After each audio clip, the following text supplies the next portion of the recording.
Jesus Christ, what? It's been like 1 week since you looked at me? Well, it actually has been that It too. has been, yeah. But what I was going to say is that it's actually been almost, I think it's like been a month, maybe 2, maybe even 3 since I've done the Rage Select podcast in my house with somebody else sitting on the couch. Oh, shit. Okay. Like recently, everybody, we've been doing it remoto. Yeah, a lot of remoto. Bryce is remote, and Michael's schedule means that he has to normally be remote. And like last time I did it with you, it was remote. So Yes. It's been a long time. I got to say, I'm not prepared. It's really weird to look somebody in their actual face. I know. I am a chore.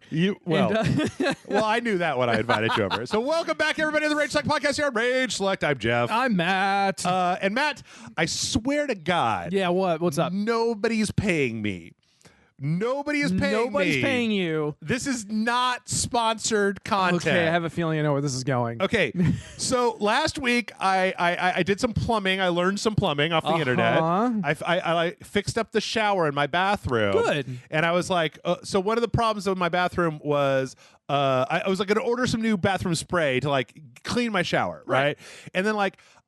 You know the little vanity lights above your shower? You got like 4 of them, right? Yeah. I've had one for like 5 years. Okay. Because the others burned out, and I'm just like, what do I? I'm not fucking painting in here. Like get all prettied up. right. Like I know where to shave. That's enough. Yeah. But I ordered a 4-pack of lights, and I put them in, and I turned them on, and I was like, oh my God, my shower's a war crime. Like I can see everything. I could see the individual demon molds looking out at me. Oh, gross. So now that I can see my shower, I had to clean it. Yeah, of course. And the spray that I got didn't work. So the mold is too mighty. that's right. So I went onto Amazon, and on a whim, I bought the drill brush. Oh shit. So for $15 on Amazon, you can buy a set of these 3 things, and they're basically just like rotating brushes that you can put into the end of a cordless drill. After we're done, you should look at my shower because after 45 minutes with this motherfucker, it looks new. Oh, okay. Like it looks like nobody's ever even taken a shower. Oh, that's pretty dope. The place where I stood, like the ground on where the it has shower like ground. the fucking yeah, I know what you're talking about. That ring that forms. Oh no! The bottom of my shower where I stand, it was like dark gray, almost bordering, like moving towards blackness. I'm so glad I live in a house with a woman. Yes, because men are disgusting. We are. Yeah. But yes, these motherfuckers. I just want to take a minute and say, like, okay. So here's the thing: if you don't like cleaning, I fucking hate cleaning. Yeah. These things, they clean fast.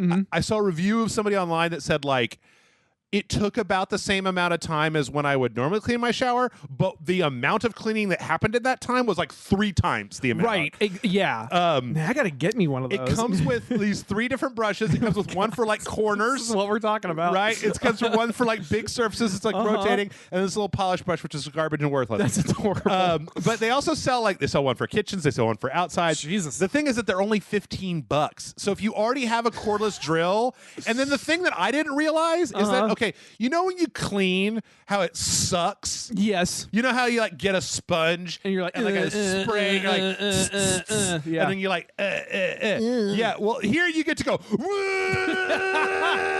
and like it's fun because you get to play with power tools instead of cleaning. Except when you're done, everything is clean. It's like, well, we know that we can get now. You know, you can go onto ryobi.com/rageRS. Oh no, Ryobi's the name of the drill. Oh. This thing is literally, if you type in drill brush in Amazon, they have a really... They have the dorkiest YouTube channel, and it's awesome. Go to drillbrush.com/rselect for 10% off your order now. No, I'm going to tell everybody that, because I was trying to figure out, okay, you know when you buy shit on the line, right? And sometimes you buy some shit, and you get it, and it's like, oh, well, this is a lie. It doesn't work. This is poopy. It doesn't work. Yeah. So I went online and watched a bunch of things, and everybody was like, it works. But then I found the Drill Brush YouTube channel. Oh, my God. And it's like... oh, my God. It's not even the first one that comes up. Oh. And, like, it's this really... dorky. Tackle stubborn grout. Oh my God, he's got hair like me. It's this super dorky looking dude with like glasses and long hair. Are you a white guy? He's got a D20 shirt. He looks like he's from Napoleon Dynamite. He kind of, and he's like the guy telling you how to use your drill brush, and it's kind of amazing. Okay, wait, I got to see him pick up this grout. Yeah, no, it's great. It's great.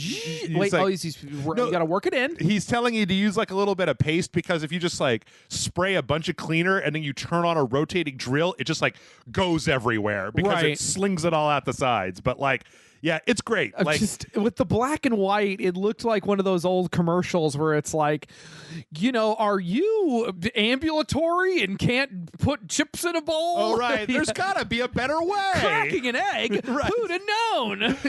Do you get cold but need arms on your blanket for some stupid reason? Anyway.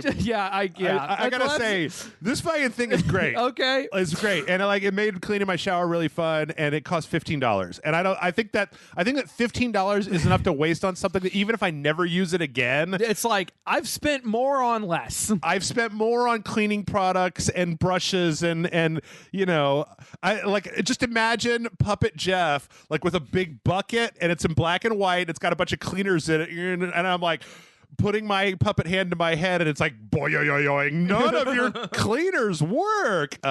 So this has been what I've been doing with my week is thank God for that. Using power tools to clean my bathroom. I almost feel like this is a home improvement skit with this shit. Right. But like I said, like just this one that spins around, like it got all the grout. Right, yeah. Like that's the toughest part. Right. Is getting the grout. Anyway, so that's like, I know that nobody comes to this podcast and I feel like I only wasted 5 minutes talking about the drill brush. We're having a similar as to when the first time you started talking about cooking when Jason was on mic, and he's like, what the fuck? Who are you? Yeah. No, man, this thing's great. Plus, you get to play a power tool. So, I don't think it's worth it if you don't already own a cordless drill, because that's the expensive part. But if you own a cordless drill, $15 on these motherfuckers. That ain't shit. We got some of those, so I might as well buy some drill brushes. Yeah. And it's great because I literally didn't have anything else to talk about today because I tried watching that Pacific Rim Netflix show, and it was ugly and boring. Oh, damn. So I haven't watched it yet. Yeah. I'd be interested to know, because I think the thing is, I was wondering, am I just, because I was looking online, it's got like 70% on Rotten Tomatoes. It gets pretty high ratings from some of the people I've heard. And I was talking with Randy last week after Grant's podcast, and it was like, he was like, oh yeah, the second Pacific Rim, it was okay. And I was just like, no, it's not. Boo, I fucking hated it.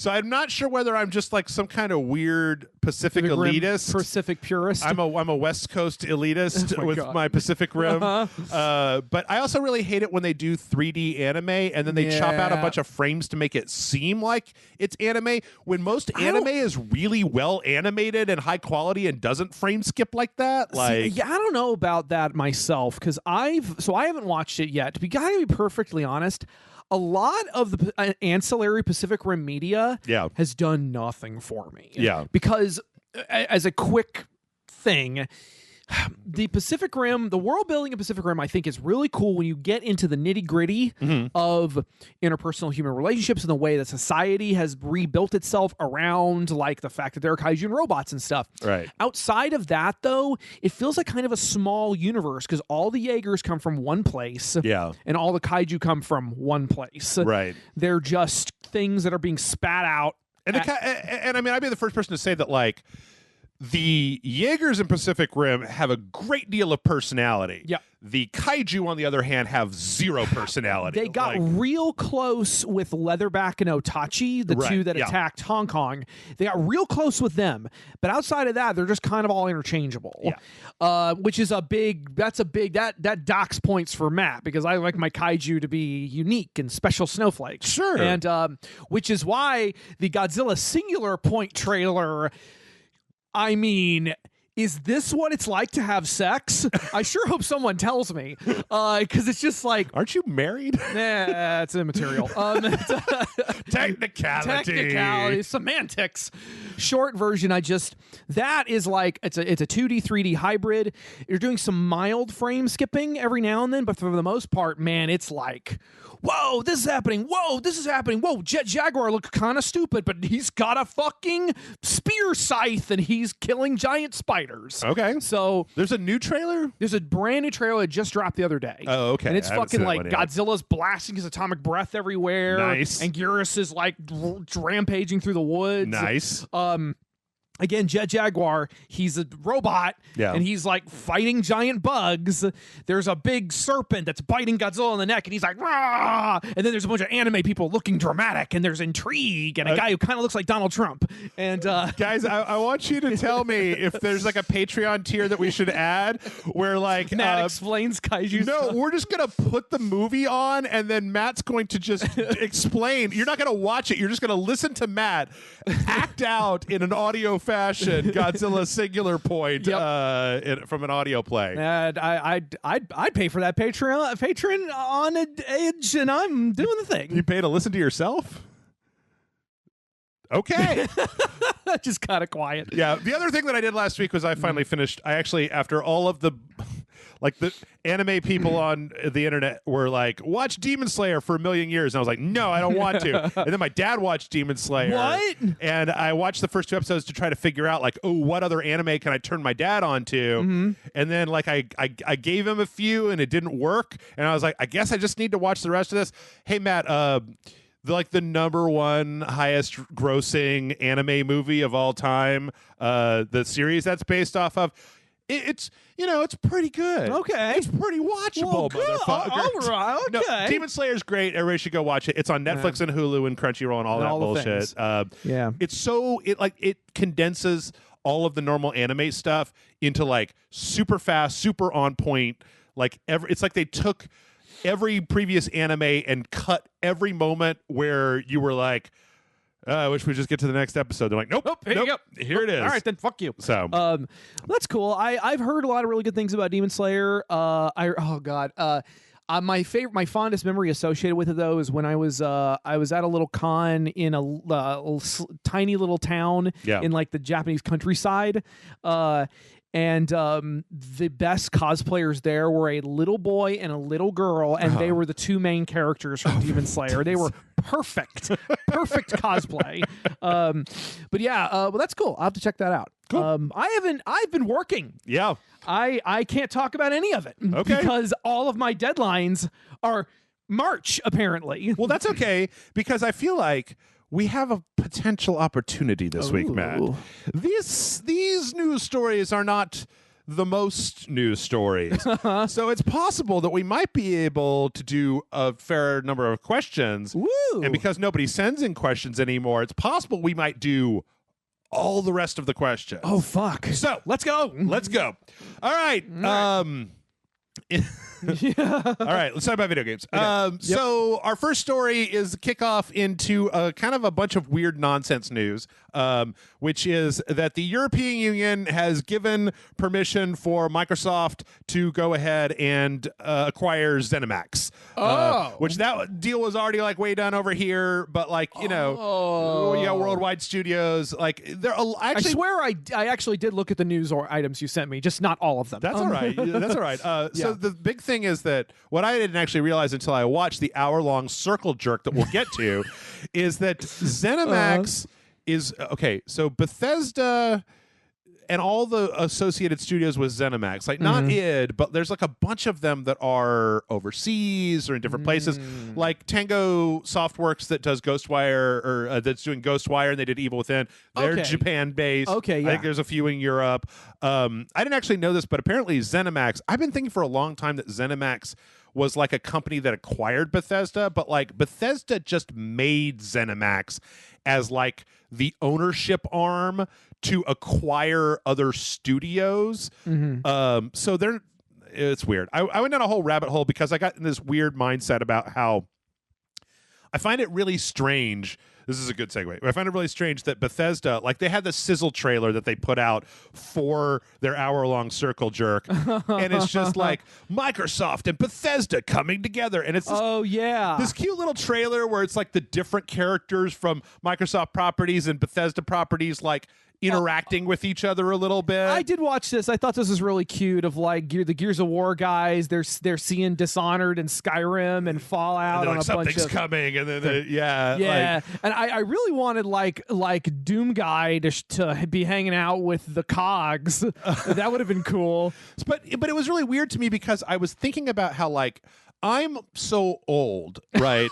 That when I think of Bethesda, like I don't think of the identity of Bethesda, the company, to be like the Doom guys, the Fallout guys, like because Fallout was a franchise that they acquired. Like Doom was from a company that they acquired. Wolfenstein they acquired. Like all that id properties, I associate that with like id. But this weird thing where it's like Microsoft and Bethesda, and so now like the Doom guy is in with Microsoft because Bethesda's the Doom company, and I'm like, oh right, I guess that's the way it is now. Because really, when I think of Bethesda, all I think of is Elder Scrolls. Yeah, I thought the same thing because I saw this trailer and I'm like, oh yeah, I guess Doom is technically owned by Bethesda now, and I guess Wolfenstein is technically Bethesda, and then Prey. Like I see Skyrim and Fall, and I'm like, oh yeah, there's those two. I knew that, but and fucking what's the one the Viking lady? Oh, Hellsing. Hellblade. Yeah, Hellsing is a different thing. That is a different thing. And yeah, fucking Dishonored. Well, I knew that was a Bethesda joint, but but see, the thing is that what's weird about it is that Dishonored and Prey are both from Arcane, and like I think of Arcane as like Arcane made Arx Fatalis and Dark Messiah of Might and Magic, and they were into that whole kind of like vent crawler Deus Ex thing, and then they got acquired by Bethesda. Like they were actually like spooling up Dishonored when they were acquired by Bethesda, and Bethesda like wanted to put out a game like that, so they found a company that was making a game like that and bought them. So it's almost like I think of Arcane when I think of Prey and Dishonored. I don't necessarily think of Bethesda. It's a really weird thing where it's like you could almost think of it as like ZeniMax, I guess, is like the company, but this isn't build. The name of this video is Bethesda joins the Xbox family, not ZeniMax joins the Xbox family. Well, so it's weird because I don't think of Bethesda as like the Doom company. Even the Fallout company, even though they've made 3 of the last fucking 6 Fallout games. Maybe it's just because Bethesda is the name everybody knows. Yeah, I guess. That's what gamers know what am a Bethesda. Like, I think of Shinji Mikami more when I think of like Evil Within than I do Todd Howard. I see. I had no idea that was even a connection. Yeah. So, in any case, it's just a little weird. It got me thinking. But then on the other hand, I think that this might just be, again, the fact that I knew these companies for so long. I bet that, I mean, I'm not throwing shade. I swear to God. No, he's not. I'm not. Like, okay. I bet 20-year-olds don't fucking know this, right? Because they don't, they've owned id Software for, 5 years now, 10 years now? So, like, id Software didn't have, like, a really strong identity like they had kind of petered out a little bit. Like their identity was rooted back in the 90s when it was like Quake and Doom 2 and like those games. So it's possible that at this point it's just like I'm just remembering some bullshit, and like really everybody associates these brands with Bethesda, right? It's all marketing, and that's fine. I mean, it's a cute trailer, like you said. I guess it's kind of the same thing where it's like I associate like Microsoft owns Mojang, right? Mm-hmm. But I don't think of Minecraft as a Microsoft game, even though it is. Yeah. But I don't think of it that way because I know about Mojang beforehand, right? Yeah. The way I think of Sea of Thieves as a Rare game, or even I keep forgetting that. So I don't know. It's a little weird, but. In fact, the fact that Hellblade is now Ninja Theory is owned by Microsoft, so yeah, that threw me for a little bit for a loop. So anyway, we're not going to talk that much about it. But then they had an hour-long circle jerk, which I specifically told Matt not to watch. I didn't watch it. It's really just like, hey, everybody, it's. You know how? Did you ever watch the Bethesda E3 shows? No. Okay. I mean, I have a general idea. You know how? Did you ever watch a Ubisoft one? Yeah, sure. I mean, I know what you're talking about when you talk about like an E3 show. Some companies really love, and Bethesda really loves, to fucking film their studios and like the developers and have them be like, man, I've never worked for a team that's quite as supportive as all my friends here at Bethesda. And when my baby was born, Todd Howard was there and kissed my baby and blessed my baby. He did a dragon shout on my baby, and my baby's the chosen one. My baby exploded and then re-imploded to counteract the explosion. Yeah. So it's a lot of that. It's a lot of like 10-minute sequences of people from like Ghostwire of Shinji Mikami being like, oh, I can't wait to see what's going on with Microsoft. And like, when you think about it, there's actually some really interesting implications here. This video is not interesting. So let me tell you what's interesting. Okay. Bethesda, when they talk about themselves, talks about how like if Machine Games that's making or they talk about, okay, so like one of the enemies in Doom Eternal was actually designed by, I think, the Evil Within team or something like that. Okay. Because they do have a lot of like communication between teams, and they do try to keep them all under this one big umbrella. Okay. So there's like different teams will like bounce ideas off of other developers where they're like, hey, you guys did this thing with your gun and we want our guns to feel kind of like the Doom guns. Well, that's Tell me what you did. Yeah. Right. But then you think about that level of transparency between developers and being able to assist, then getting folded in to all of those Microsoft developers' properties. The idea that now Obsidian could talk with Bethesda about the Outer Worlds, right? Like, there's some, or that Bethesda or that Obsidian, who's making an RPG, could talk with like Arcane, who made Dark Messiah of Might and Magic, about like how to make a vent crawling medieval game. Like, there's an interesting possibility there of having this weird superstar Ouroboros orgy of like really top tier developers, because think about like what it's like over on Sony's side, where you have very distinct, you have Naughty Dog, you have, and I don't know if they talk to each other, but it seems like Sony Santa Monica is operating completely independently from Insomniac, who's operating independently from Naughty Dog. But if you kind of have this weird thing where like, hey, we're having trouble with that Obsidian RPG, and it's like, well, we can loan you some people that just finished up on the expansion for Gears to do environmental development for you to try to push that forward. Like, you know, when you get to the end of a Ubisoft game and Ubisoft has like 18 different Ubisofts working on the same game. Yeah. Like the idea that all of these studios together could help each other could mean that in the next 5 years, we're going to see Microsoft just like bop Sony right out of here when it comes to the exclusivity game. I mean, I'm skipping ahead a little bit, but Microsoft put 20 Bethesda games on Xbox Game Pass today. I did see that. Like, that's just nuts. I mean, there's a lot to be said. I'm thinking about like, okay, like on the positive side of things, yes, that seeing them all like all these really top tier developers with a lot of talent behind the scenes here, all working together, that has the potential to have a lot of really interesting stuff. I also worry a little bit about the Disney dilemma of everything being under this one umbrella. Right. And then you sort of get you get a bit of a homogenization problem, because like,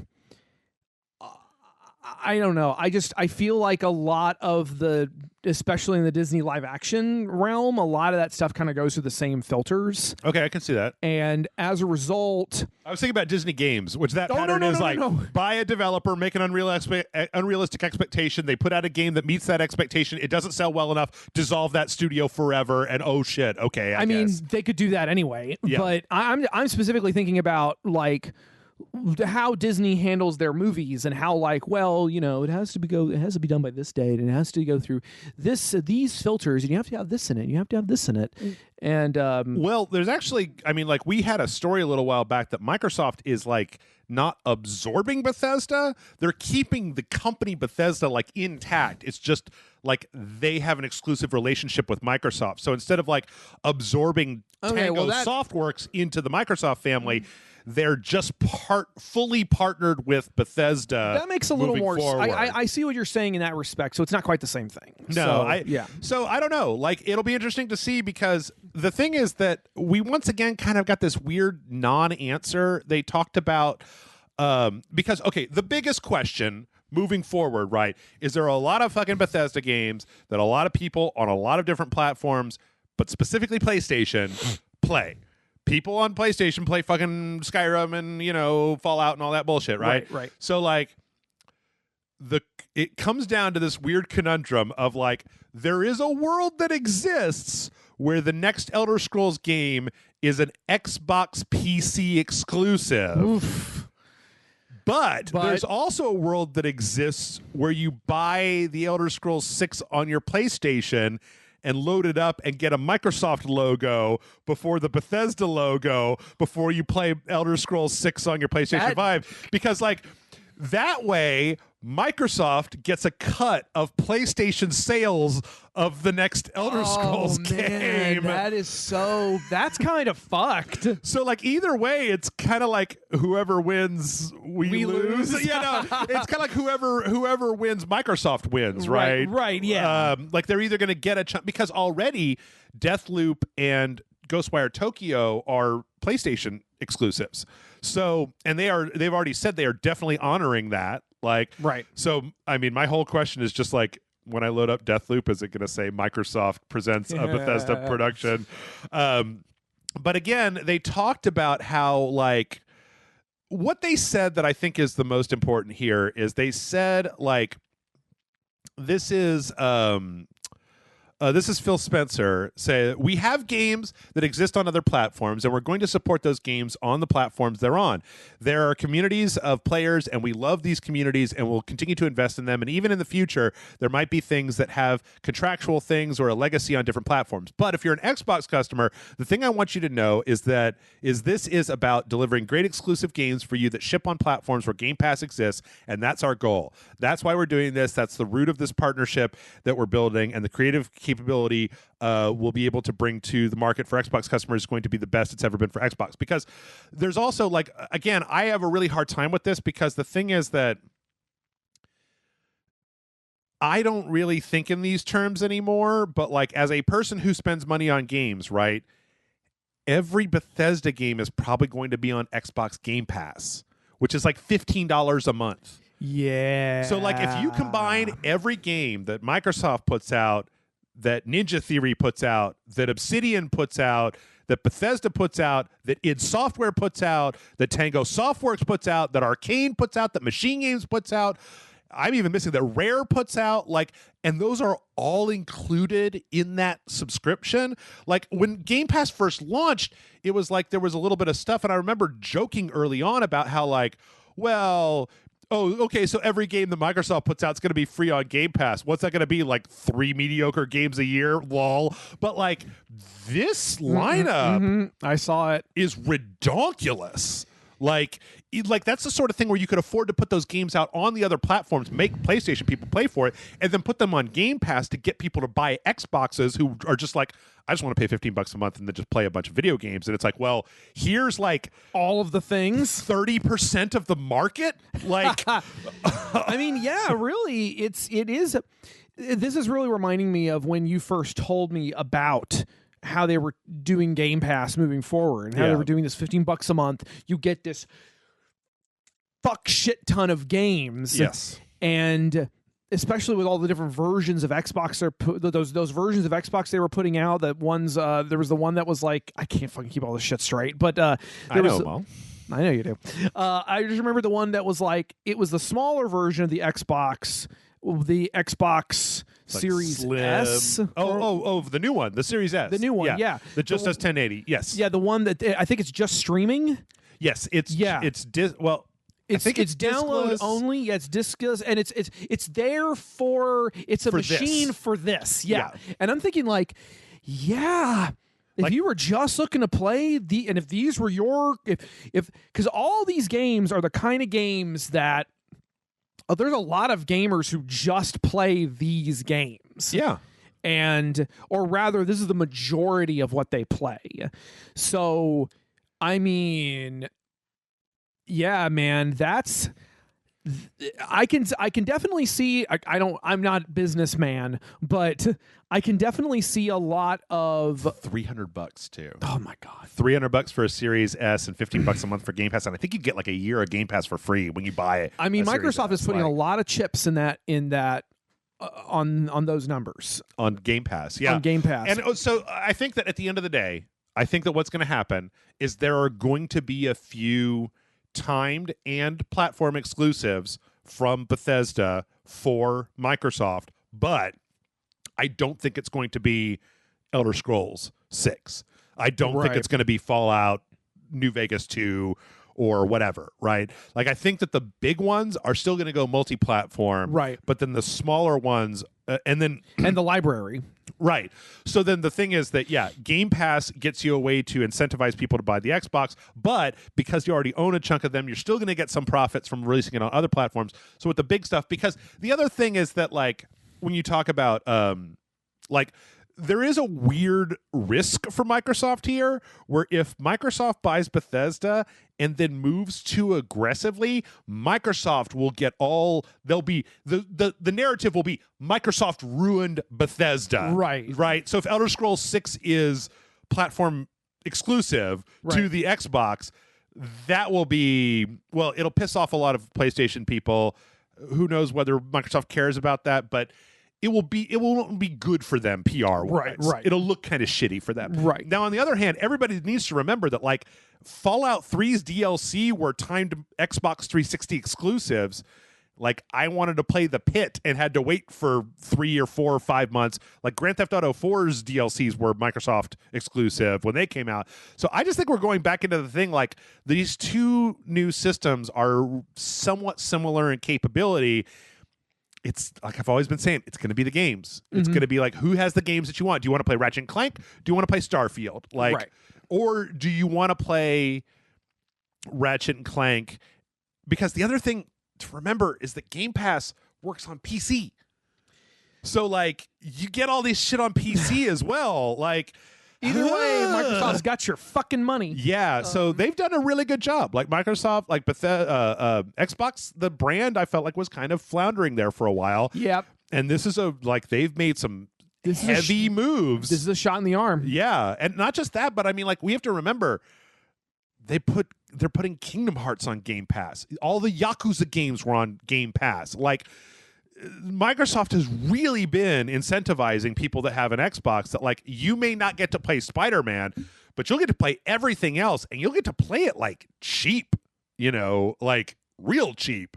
What was the one I just installed? I just installed one yesterday that was like a huge multi-hour RPG, and I was like, I'm never going to play it. Like Dragon Quest. Oh. When they released Dragon Quest 10, they put it on Game Pass. Right. And it's just like, well, fuck. Final Fantasy 12, the re-release, the HD re-release, that's on Game Pass. Like, there's just so many fucking games on Game Pass. Like, they took The Witcher 3 off, but it's almost like, well, who the fuck cares? Like, look at all these goddamn video games. Look at all the games. Yeah. So, anyway, let's not do this for too long. So we did mention 20 games on Game Pass. Yes. These games are Dishonored, the Game of the Year edition, Dishonored 2, Doom 2, Doom 64, Doom 3, Doom Eternal, Fallout New Vegas, Fallout 4, Fallout 76, Prey, Rage 2, Morrowind, Oblivion, Skyrim, Elder Scrolls Online, Evil Within, Wolfenstein Old Blood, and Wolfenstein Youngblood.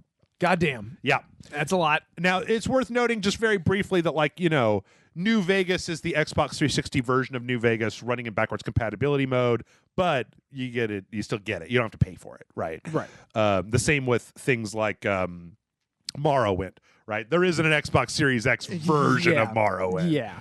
But still, it's a lot. It's a lot, and it's also like, I love that these are older games too, like the original Doom. Yeah, that's fucking awesome. Well, because they re-released it.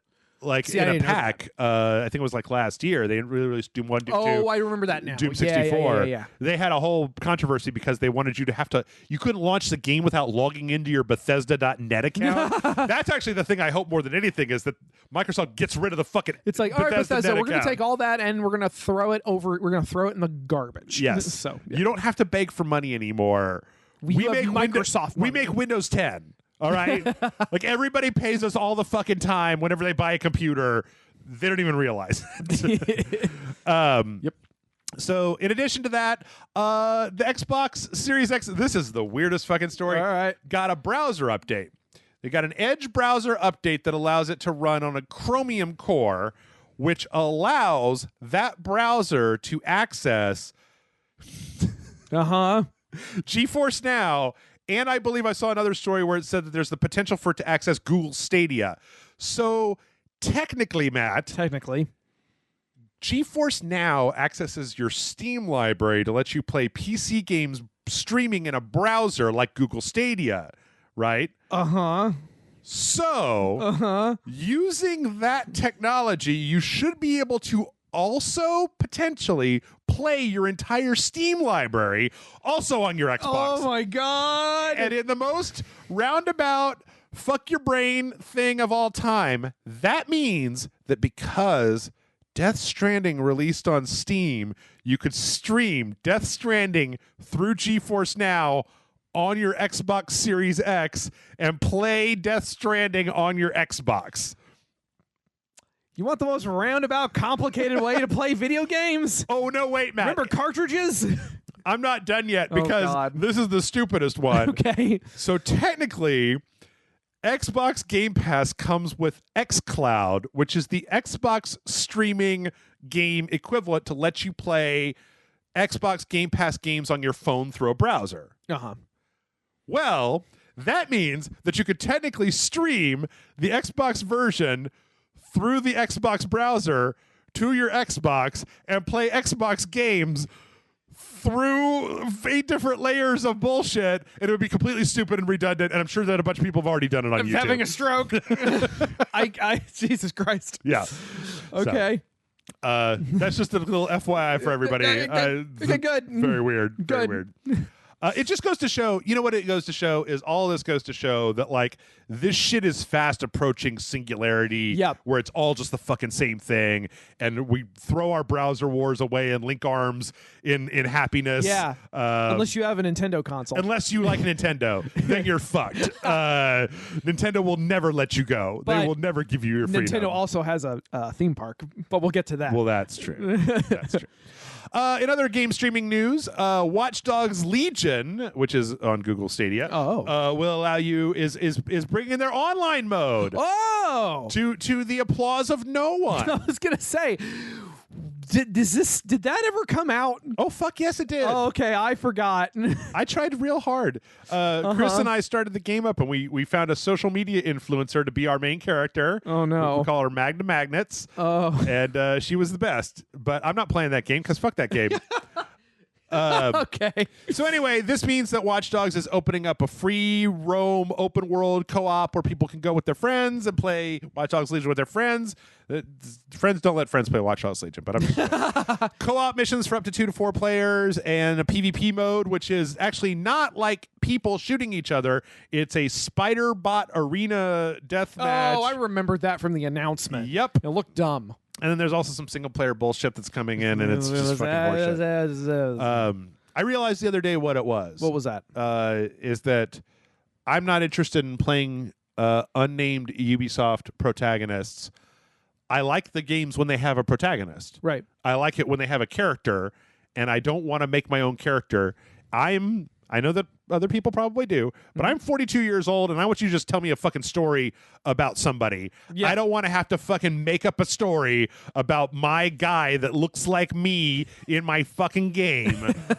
Yeah, because I was going to say, I'm sure that lots of people would want to play as Jeff the super hacker. Oh, yes. Hacker Man, but maybe not Jeff himself. In other ridiculously stupid news about multiplayer games that nobody plays, let's talk about Marvel's Avengers. Must we? Yes, we must. Okay. Very briefly. Okay. So Marvel's Avengers is getting their PS5, Xbox Series X upgrade next week, along with the Hawkeye DLC. Oh, boy, Hawkeye! Along with some new adventures and some enemies and some bullshit and some things.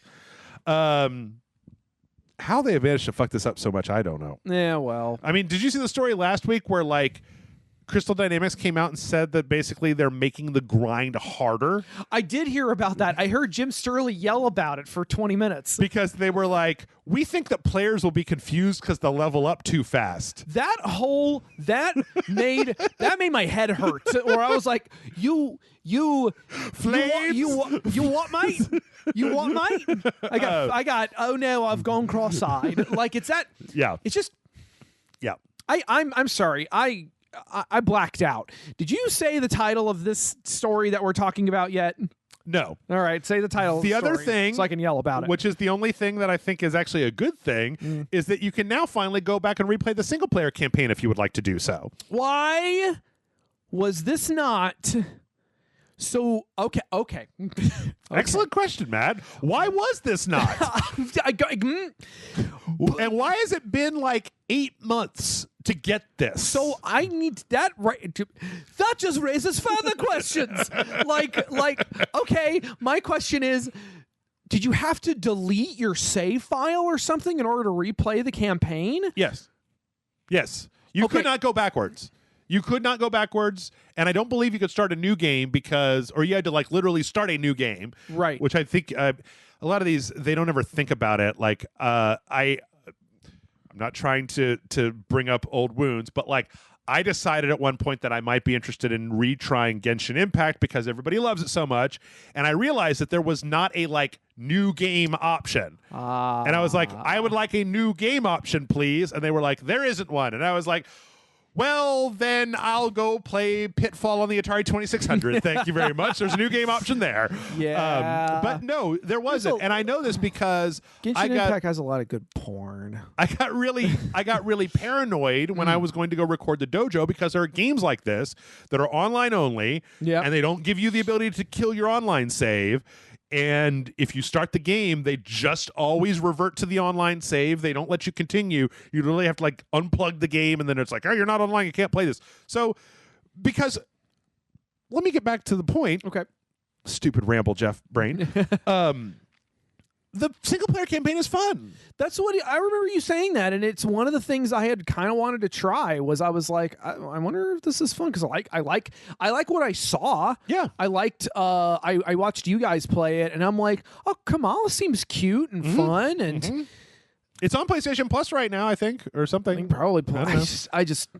But like the thing is that the single player campaign was about 8 hours of fun. And then it got to the multiplayer, and it was just like face mindless hordes of drones that have no story whatsoever, and you don't give a shit because you already defeated fucking MODOK. So like, I am so excited for Patton Oswalt's MODOK. Yes, 100% that. Yes. You. What does he say? You will be relieved of your position as my head as accountant supreme and as a living person. Yeah. Anyway, this is long overdue. It should have happened a long time ago. Yep. How they fucked this up, I will never understand. Speaking of PlayStation 5 and horrible fuck ups, actually, okay, so this is weird because I feel like I'm going to say this story. There are going to be a lot of people that are mad, and then I'm going to say why you shouldn't be mad. Okay. So there was literally a trailer last week for this. PS5 is basically integrating de novo anti-cheat tools into the console. De novo is a piece of software that does like online checking to make sure that people aren't cheating and things like that. Now, it's currently used a lot on the PC, and it is hated on the PC, right? Because it is very invasive. Yeah, I read that because it can pull up your personal details. Yes. Now, I'm not going to say I think this is bullshit, and if I think you should just control cheaters manually instead of using it. Every copy protection that they've ever tried on the PC has been broken, right? And right away, no less, like within a day. So the thing is that on the PC, right, like if your cheat software is running it like too high in the stack, then you can get your cheat tools under it, right? Like if Denuvo is running like right below the application, then you can get your cheat tools underneath to like so the reason that they make these things so invasive is because whenever a cheat software is at a certain place, then the cheaters try to go below that to cheat Oh, so Further. it's shitty. What's the word I'm looking for? Duct tape. A duct tape solution to a more complicated problem, and as a result, it's easy to get around. It's hard for me to actually say, because the thing is that, like, if you make anti-cheat software and it's like too weak, then it's not doing anything. Right. You might as well not even have it there. But the problem is that there's no such thing as powerful enough. But if you take that out, then you're inviting people to cheat a lot easier, right. Which means, like, I don't know the answer for this. It's a deterrent. Right. Now, the reason that I don't think this is a big deal on the PS5 is because I don't have fucking tax documents on my PS5. Like, who gives a shit what kind of kernel access it has on the PS5? I'm not keeping my Instagram nudes on my PS5. Like, right. I don't look at porn on my PlayStation 5. Well, I might be in trouble then. Like, the thing is that if have access to my save games, like, who the fuck cares? So you know that I'm level 99 in fucking Marvel's The Avengers. Who cares? Like. Yeah. So I think that this is less of a problem on a console than it is on the PC, because you don't store the same. The reason that it was objectionable on the PC is not on a console. I did see that, and that was one of the things that I think is, it's not as well. People hear de novo, like I saw a de novo, and I was like, what? Yeah. Fuck that thing. I've heard it's bad. Right. But then you read the article and you're like, oh right, it's a PlayStation 5. I don't keep Nana's pictures on my PlayStation 5. Right. It's also one of those things where I feel like de novo a lot of times is used as copy protection, not just anti-cheat software, but copy protection software on games. Mm-hmm. But, like, I get the feeling, I mean, I don't really know, and somebody can yell at me if they want to. They always do. I don't need to give my permission. That, like, there's a lot of piracy of PS5 and Xbox Series X games. Maybe Series X, but I don't get the impression that there's a lot of piracy to the point where people are worried about putting separate on-disc copy protection on console games, because the console's almost copy protection in and of itself. You can't put I can't just copy a PS5 game and then put it in my PS5 and have it run. And without that, it's like, well, now you're looking at, like, what, jailbreaking your console and modding it and soldering shit onto motherboards. And as far as I'm concerned, if you want to go through all that, you deserve to be able to do whatever the fuck you want to. Yeah. I remember way back in the day, Extra Credits said, like, what did they say? They said something like, they were talking about this exact thing. This was years, like 10 years ago. They were like, there's this whole thing about cheating, and it's this whole thing about people's pirating games and stuff. And they were like, okay, first of all, don't tangle with people who install Linux on their PlayStations or something like that. They were like, you don't want to fuck with those people. No. They are better at this than you are. The main thing was just like, it's like when the Vita came out, like the PSP. When the PSP came out, the PSP failed because they didn't lock it down hard enough. They cracked it right away, and then it was just like cracks for days, right? Right. And I don't know anybody that just legit played PSP games outside of me because Peace Walker and nerd and shit. But I don't think this is really a big deal.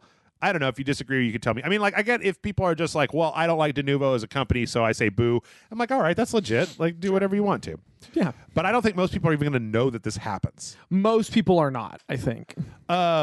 Speaking of PlayStation 5, one store in the UK has come up with a new method to try to keep scalpers at bay. The store Curry's has decided that the way they're going to sell PlayStation 5s is everybody enters a big lottery, and then they randomly choose who gets to purchase a PS5. So you enter, and then you get an email, and it's like, congratulations, you may purchase a PlayStation 5. You are allowed to give us money. Yes.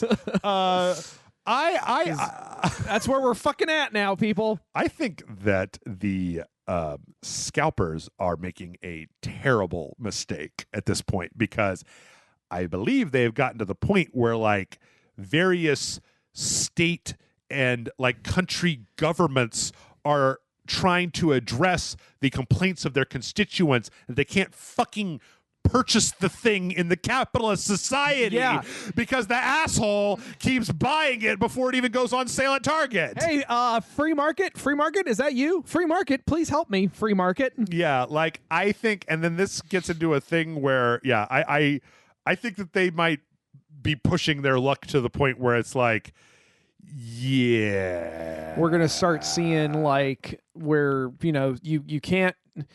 I've never been clear on scalping tickets for like a sporting event. Buy a bunch of tickets, stand outside with a big trench coat, say, what do you buy in? And then you got like, what are you buying? A bunch of tickets inside your coat. I get that, but like, I thought it was illegal. I thought you weren't allowed to do that, but I keep seeing people doing it on the street. So here's the thing is that I think that I don't really know, but like I was thinking about this the other day. I mean, it's all sport ball. What do we know? Well, yeah, but I was thinking about this the other day about like how would you stop scalping? And it's like, well, if somebody wants to sell something on eBay, we generally don't restrict. Like, if I want to sell you something, Matt, I'm allowed to. Right, it's your product. You can do what you want. Right. So if if I take my fancy new $15 drill brush and I'm like, Matt, if I got a deal for you, I'll give you this drill brush right now for $25, and you go, sold. Well, a crime hasn't really been committed. You just didn't do your diligence before buying it for $10 over retail from me. So, like, how do you stop that? Do you say like, oh, you can't sell PS5s on eBay? And it's like, well, you have to like people price fix them, but then eBay's a bidding site. So if you put up a PlayStation 5 and let people bid on it, and the bid gets up to $900 for a $500 console because of the scarcity, how the fuck do you write down rules to regulate what I just described? And I don't know the answer. I don't know either. I don't know. Anyway. In other PlayStation news, we got a not LinkedIn. Yes, LinkedIn. No, this is actually on Naughty Dog's website. Naughty Dog is hiring somebody, and the description of the hire makes it sound like they want to make some kind of online multiplayer, like driven by microtransactions thing. Now, whether this is a multiplayer mode for The Last of Us 2, which, fun fact, did you know that I think Uncharted 4 didn't, but every other I think Uncharted 2, 3, and The Last of Us 1 all had multiplayer modes. I did not know that. Yeah. Like full and like well-beloved multiplayer modes. So if you look, they put a job ad on their website, and like some of the stuff in here is interesting because it's now whether this is just general things that they would like or whether this is indicating what they want to do. Like they say requirements and skills, experience designing successful economies in PC or console multiplayer games, knowledge of how player progression systems and economy systems interact, understanding of player psychology, things like that. Like those three things sound like you're building an Overwatch skin microtransaction grindy service style game, right? Not like a single player expansion to The Last of Us 2, but like The Last of Us Online. Oh, we've got a battle royale mode, we've got a multiplayer mode, we've got a horde mode. You want to get the transactions to make Ellie look a certain way. Yeah. I'm just thinking about Last of Us 2 like as a game, and cramming in a fun multiplayer mode. Join up with your friends and shoot people. Yeah, and it's just like. And given what a demonstrably miserable experience the entire game, and it's just like, I guess misery. That should be the tagline: "Misery loves company." DLC for Last of Us 2. It should also be noted that this could be not The Last of Us. This could be This could be a brand new. This could be fucking Jack and Daxter Online. I would play that for all we know. I mean, this could be anything. So. I don't know. It'll be interesting to see. I really want Naughty Dog to break out of the Uncharted and Last of Us mold because they brought us these seminal franchises that are now classics, and I want to see what else they do when they're not forced to just do that over and over again. Do something else. Yeah. Misbehaving puppies. That's right. In Xbox news, we quietly got an update to Overwatch on the Xbox that apparently gives it the ability to run at 120 frames per second. Oh my God. This has happened with, there was another game that I feel like did this recently, but the Xbox apparently has the oomph in power. Like there was actually part of this article was talking about how like there was the Rocket League in Psyonix talked about. I think that might be the one I was thinking of, those 120 frames per second support on the Xbox, where they talk about how like on the Xbox, it's like a patch, and on the PlayStation, it's like they have to redo the game to make it functional at like that high of a frame rate. I don't know anybody that has 120 I don't think they even sell. I think it's like 320 FPS TVs on the market. I don't even know what it looks like. Yeah, I've never seen it before. I can't even process that in my head. Yeah. Okay. Yeah, I saw this news and I was like, all right, it's faster now. I mean, I think that 60 frames per second feels a little butterier than 30 frames per second. So does 120 frames per second feel even butterier than that? just the whole screen is just covered in butter. I'm kind of afraid of slipping and sliding out the front door on that amount of butter. So right now, I think that the big thing, it's one of the reasons why the Xbox Series X has a lot of 1440p support and why a lot of the 120 hertz modes are for 1440p is because right now there are relatively affordable 1440p 120 hertz monitors that you could then plug into an Xbox and get that performance. Right. But this is another setting, basically. So they've got performance and graphics, and then do you want to run it 4K? Do you want to run it in most detail 1080, or do you want to run it between? Do you want your Xbox to punch you physically in the face? I think a lot of people, the answer to that is yes. Yes. Speaking of getting punched in the face, good transition. Valve has decided that Artifact is now officially a fucking failure. And that's good. Okay, good. Do you know what Artifact is, Matt? No, I missed this one. 3 years ago. 3,000 of years ago. Yes. November of 2018, Valve put out a game called Artifact. It was their card game. Oh. It was a 3-lane MOBA card game that used a lot of, I believe, Dota assets. They wanted money for it, which normally when you make a card game, you give the people the card game for free and then you make them pay for packs or bonuses or things like that, right? But they wanted upfront money for it. And it wasn't very good. Okay. Nobody played it. All right. There's actually a great story from, I believe it was 2019, where it turns out that the Artifact channel on Twitch, because you know how Twitch divides things. Yeah. The Artifact channel on Twitch was a lot of people streaming hardcore pornography because nobody went and looked or checked or cared. Yeah. That's awesome. So they said, okay, we fucked up, and they brought it back, and they said, we're going to rework it from scratch, and we're going to put it out. Well, it turns out that they've decided that they're tired of doing that. Aww. So both... So now they have Artifact Classic, which is the original crappy version, and then they actually put out a separate version called Artifact Foundry, which is the half-finished, doesn't even have full art assets version of the upgrade that they were working on. And both of them are free on Steam because, I guess, go fuck yourself. Yeah, it doesn't matter. It's Steam. Yeah. I kind of want my money back that I paid for Artifact, the only game that Michael almost fell asleep while we were recording. Oh my God. Because he doesn't care about card games. Michael. And then this is also the worst card game. So well, it didn't have Monkey D. Luffy or Goku on it. So. I wonder if they put it out so that modders can finish it, because there's probably 18 all those crazy people clamoring to finish Artifact. I mean, sure. Matt, I'm not casting any aspersions here. I'm just saying. People are still modding the Pirates of the Caribbean movie tie-in game that Bethesda put out in 98 or something like that. Oh my God. Yeah. It's crazy. Anyway, I don't like that. If you give a shit about Artifact, I guess you can go play it for free. I think I should get $20. Somebody give Jeff $20. No, not somebody. Valve needs to give me my $20 back for the game that I bought 3 years ago, played for 45 minutes, and never played ever again. There you go. All right. Looks like we're not going to be able to get through everything, but we are making good progress today. Good. Speaking of multiplayer, Rust is so many years back there was a game called Rust. It was kind of a Minecraft meets DayZ survival game. There were a lot of dongs in it. And then last year in the lockdown, it became really popular again. Yeah. People needed stuff to do. Stuff to do. Last week, this is kind of weird. Their European data center burned to the ground.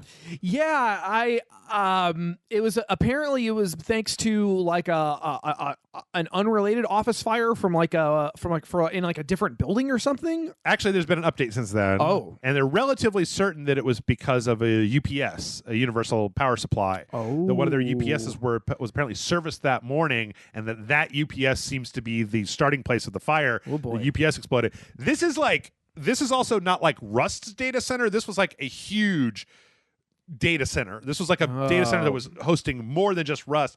But the downside is that like this is the data center. This is where you do the backups. Like everybody's European accounts are gone. Like they're not going to be able. It's like they're just straight up gone. Ooh, like boy.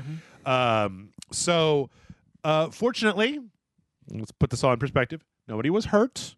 I'll give a shit. This happened in the middle of the night. Yeah. The fire was put out, right, Okay, etc. But yeah, this has got to be really shitty for people who play Rust because it's one of those games where you build up a lot of resources and you build a base and you have friends. I mean, and they probably have had a lot of work put into it. Yeah, that sucks. That does suck. I'm just thinking about like people, because I read the article and it was like fortunately no one was hurt, and I just can't imagine. I can only imagine the people who lost their Rust accounts who were like, I would have gladly given 3 people's lives to keep my Rust account. Well, fortunately, French firefighters don't look at forums before they go and put fires out. So. Oh, hold on, we gotta before we hit the road here, guys. We need to see what Reddit says. Right? Yeah. And let's say, nope. You know what? I'm going to take a break there because the next story, I feel like there's a lot to say about it. Yep. And we just hit an hour, so we're going to come back. We're going to take a quick break, and we're going to come back. I think we're going to be able to kind of whiz through this. There are a few big. We're about to hit the controversy zone. Ooh. So be sure to come back just for controversies. But we'll see you when you come back. I'm not going to say it like that. Do it. Controversy. Do it now.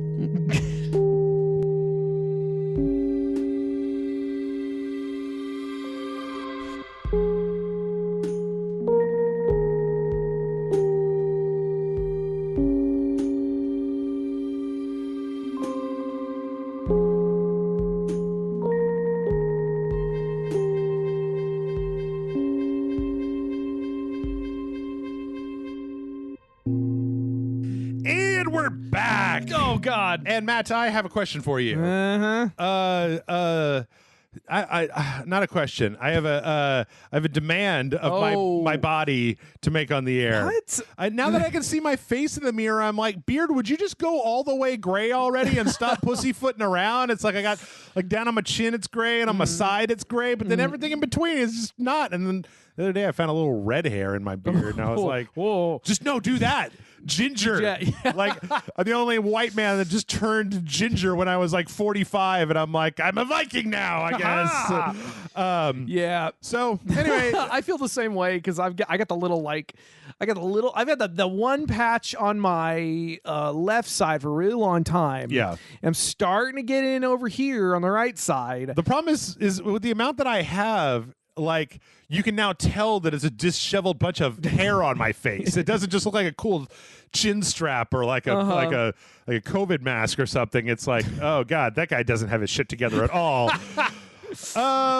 Okay. Speaking of people who don't have their shit together, let's talk about Cloud Imperium games. Oh boy, here we go. So we got a report from Kotaku last week that apparently Cloud Imperium Games, which is making Star Citizen, when we got the big Friezo in Austin, they were a bit of a bunch of dick-ass jackalopes. Yeah, dickalopes. So apparently, like when things first went down on like Monday, Tuesday, when all the power went out, there was like top level communication to people that was like, hey, so just FYI, like you can make this time up over the weekend and like, talk with your manager about when you want to make this time up. And then also, if you can't make it up, then you just burn your PTO because fuck you. And basically the story can be summed up in a very weird way. So like, I'm going to dispense with a lot of the pleasantries that come over the course of this story and get to kind of the end point where, like,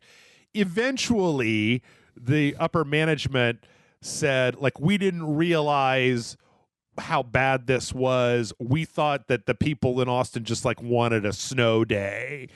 And it's like, bitch, if you turned on the news, you could have seen what was going on. Like, anybody could have told you that, like, how the fuck are you supposed to program a video game when your fucking power's out? You're burning your shit to stay alive. Yeah. Like, I think that's the thing that a lot of people still don't understand. And it's not just shitty corporate people. It's a lot of people still don't understand. Like, no, we didn't have power. Right. We were like that guy that I think Amanda or John or somebody talked about on Facebook. Like one of their neighbors had to cut up his furniture to burn so that he didn't freeze to death in his house. You're really not supposed to do that. There are actually several people that died of carbon monoxide poisoning because the lacquer on the furniture then came into the house. It's almost like the whole thing's a shit show. Yeah. And guess what? This whole thing, this whole, it's a beautiful web of capitalism that we get stuck in and then get all our juices sucked out. Yes. Because it's all bad. I think that is so tone deaf, and it indicates a level of, like, we kind of live in this way where, like, your employment overlords are supposed to pretend like they're people. Right. And then we have a lot of, like, corporate doublespeak of just, like, anybody who's ever worked for, like, a bullshit job. Like, when I worked at Microsoft wanted you to, like, sleep under your desk, work 55 hours a week, and, like, with a smile on your face, or to get hired on as a full-time employee. And, like, if all you did was work 40 hours a week and didn't, like, give it your all, they were like, well, I don't know that you're exactly the kind of person we're looking for. We need more of, like, a team player. Yeah, it's that shit. And so it's that corporate culture, quote unquote. But shit. That's the shit. That's the, like, the veneer that we're supposed to get. Not like you're burning furniture for warmth. That's okay. You can make it up with your off time, with your vacation time or your sick leave. You just do that because, you can't just have a day off because the state is having an unprecedented fucking event that doesn't happen here where, like, people died. And, I still have people telling me, like, haha, you thought that was a blizzard, you should go to Wisconsin sometime. And I'm like, yeah, when it's 8 degrees out, turn your heat off. Oh, so turn your heat on for 48 hours. You got your heater, right? For 48 hours. I couldn't leave my neighborhood. Yeah. It was no good. And then once the power came back on, the water went off, which was fun. Yeah, I had to boil water. I had to boil water on a fire pit in the backyard. Yeah. Anyway, I honestly think that, like, this speaks to a larger narrative that Cloud Imperium Games is kind of a shit show because they've raised some ungodly amount of money for Star Citizen, like more money than most games get, even AAA games at this point. Right. And yet, like, we don't have a fucking video game. Like, is that game that if Star Citizen doesn't come out, and if it's not the greatest game ever, it will not have been worth the time or money that has been put into it. So like, I have just now remembered, because I was more focused on the narrative of the story rather than which company it was or what Star Citizen was. Yeah. And then you saying that, because I was thinking, like, oh, Star Citizen must be some popular online multiplayer or something. No, this is that fucking game that I listened to an hour-long YouTube video about from Down the Rabbit Hole. Oh, yeah. Where they laid out the history of this game that has never come out. I'm like, oh, this is going to be a Duke Nukem Forever situation. But see, the thing is that this is different. As of June 2020, they've raised over $300 million. Yep. Okay. That's too much money. The thing is that what comes out of a $300 million video game better be very, very, very good. I don't know. I just like the problem I'm running into here is even if you disregard some of the weird reports that have come out and everything, like the expectation of what this should be for the amount of money and time they have put into it, I don't know if there's a way that it can match that. I think that's now I'm angrier because it's this fucking shit. Also, yeah, for one of the apparently like one of the richest game companies that's ever existed. Oh, you guys can't spot your employees a couple of days. Yeah, like that's this is something else that I want to emphasize to people who are listening, and I know I've been a little raw in some of these recent podcasts, and I'm really trying to reel it back a little bit. It's a raw time, Matt. It is a raw time. Mm-hmm.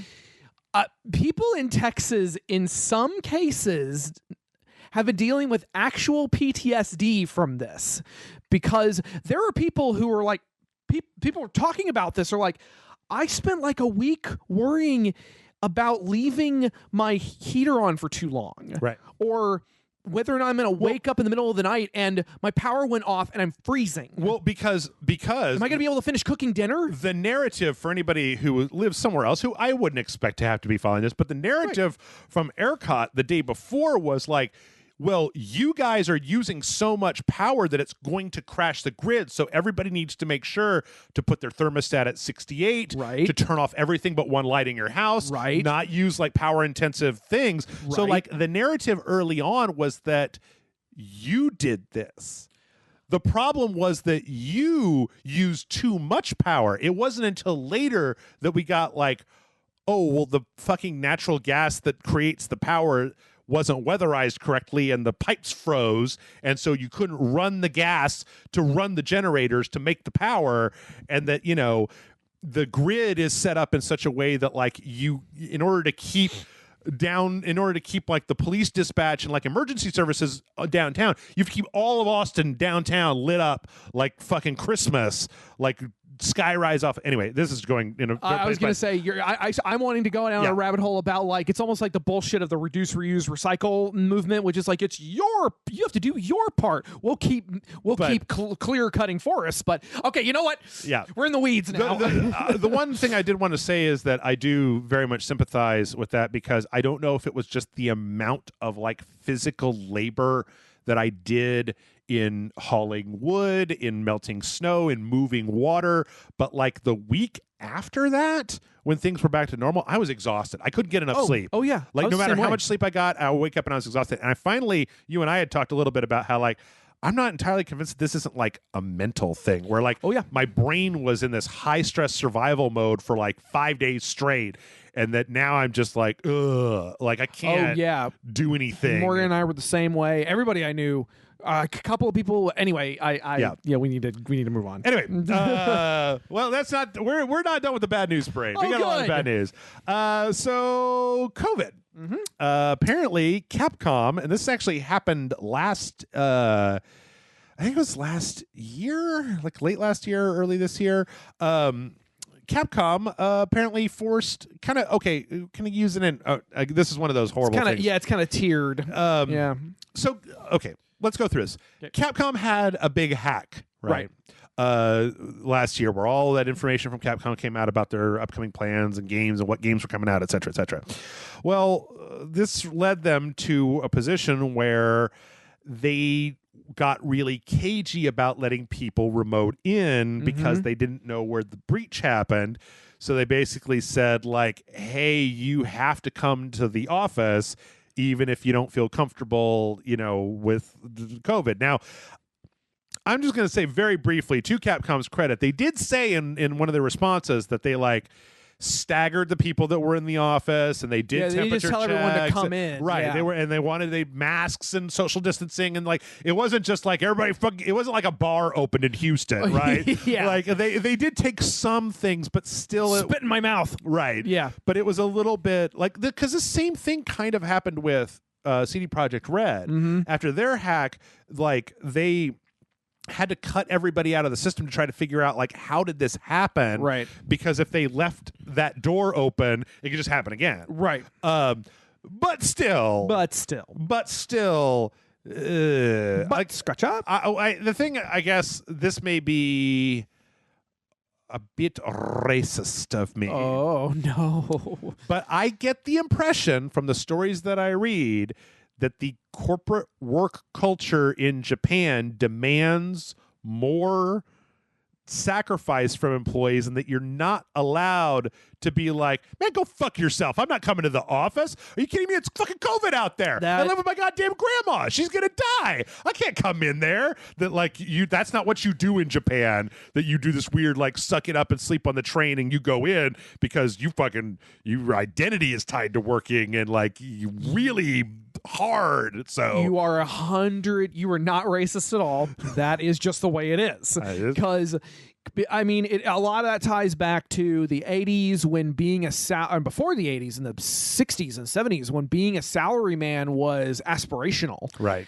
And it has fucked their culture over. Yeah. Capitalism has fucked their culture over. And so that's why you have situations like this where, based on what I read, and I could have been misreading this, but based on what I read, they just treated the whole work from home thing as just a sunk cost. Like, we're not even sunk costs, as a sinking ship, where they were like, well, we clearly can't do this at all. Right. So rather than try to fix it, they were like, well, I guess we'll just have people come back in. It's a bad look either way. Yeah. And you are correct. It's one of those things where it's like, there's unfortunately a narrative in Japan right now where, well, our COVID numbers aren't that bad, even though it's a known fact that the government is suppressing their COVID numbers because they want to present the idea that everything's fine. Yeah. Because that's all part and parcel. That comes with the package when you're talking about Japan. It seems like Japan is a very like 1950s white suburban family country where it's like everything is fine. Everything is fine. You don't know how fucking right you are. Don't worry about it. It's all good. We're not putting stresses on each other and to a point that's going to break people eventually. Don't rock the boat. Yep. Anyway. Yep.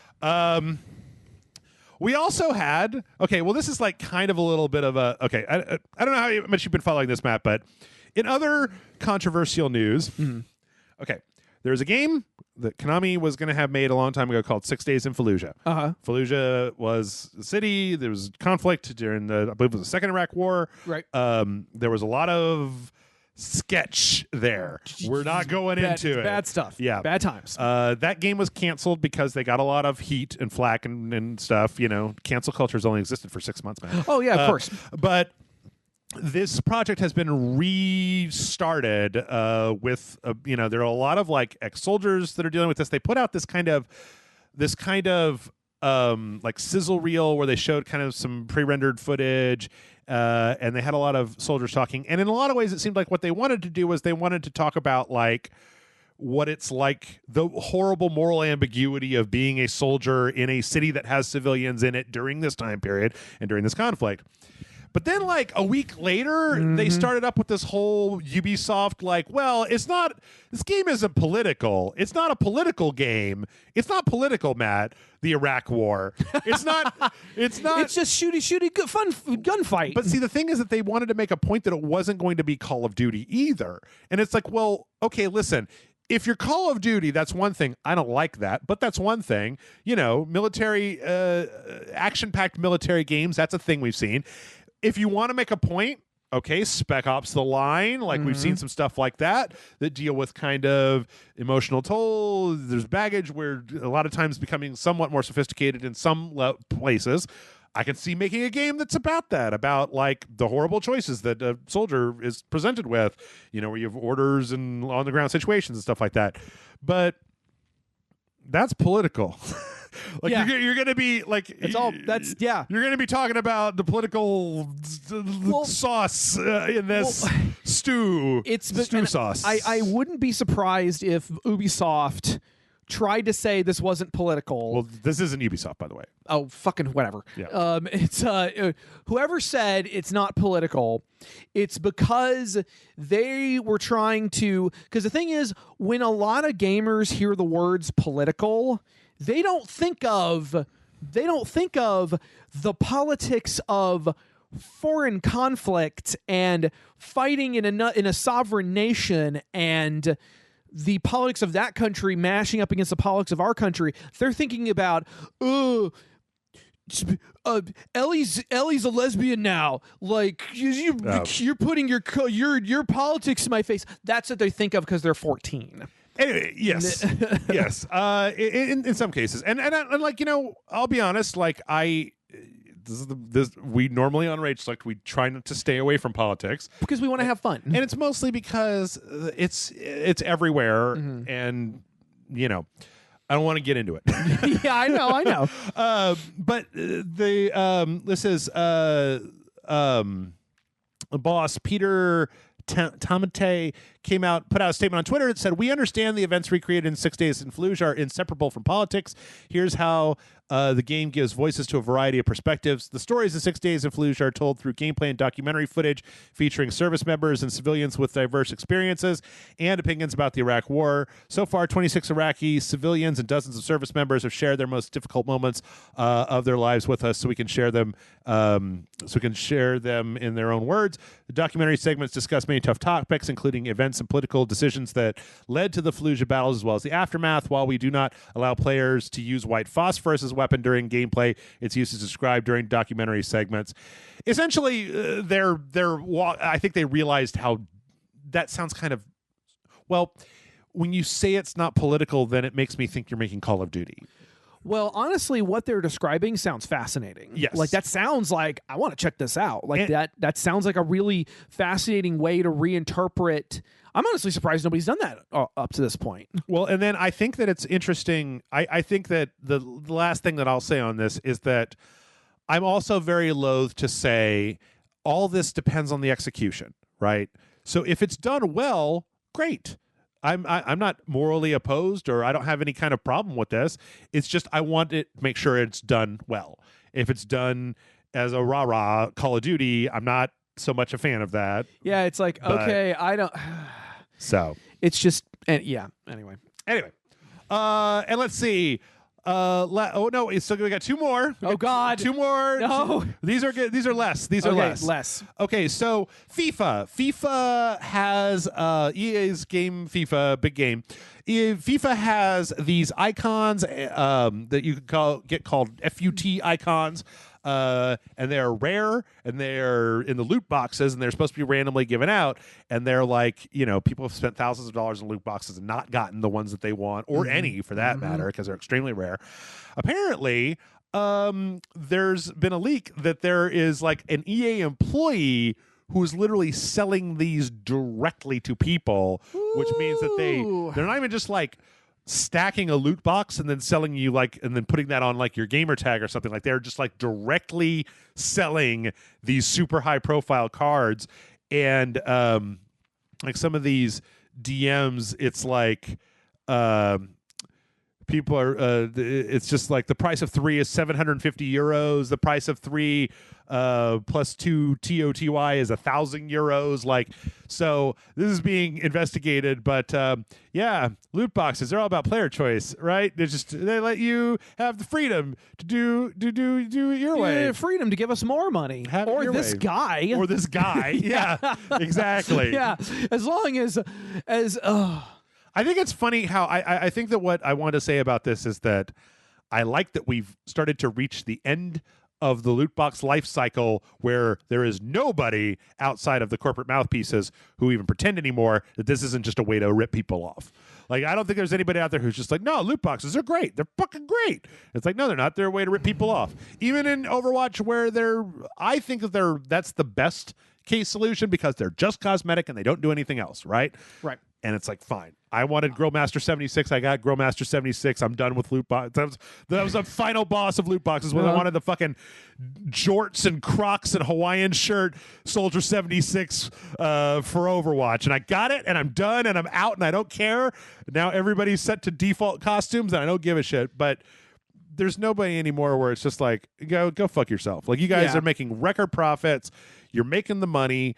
There's no game companies go out of business more often because publishers dissolve them than they go bankrupt because, I mean, Human Head Studios is a studio that's been around for a long time. They made some okay games, mostly bad games. They were going to make the Prey 2 that I actually saw at the Bethesda booth. Speaking of Bethesda, and apparently ZeniMax kind of fucked them to try to devalue them to buy them, and they didn't want to get bought, so they didn't do it. So they ended up with this really horrible 10-year period of making bad games. Matt, they made The Quiet Man.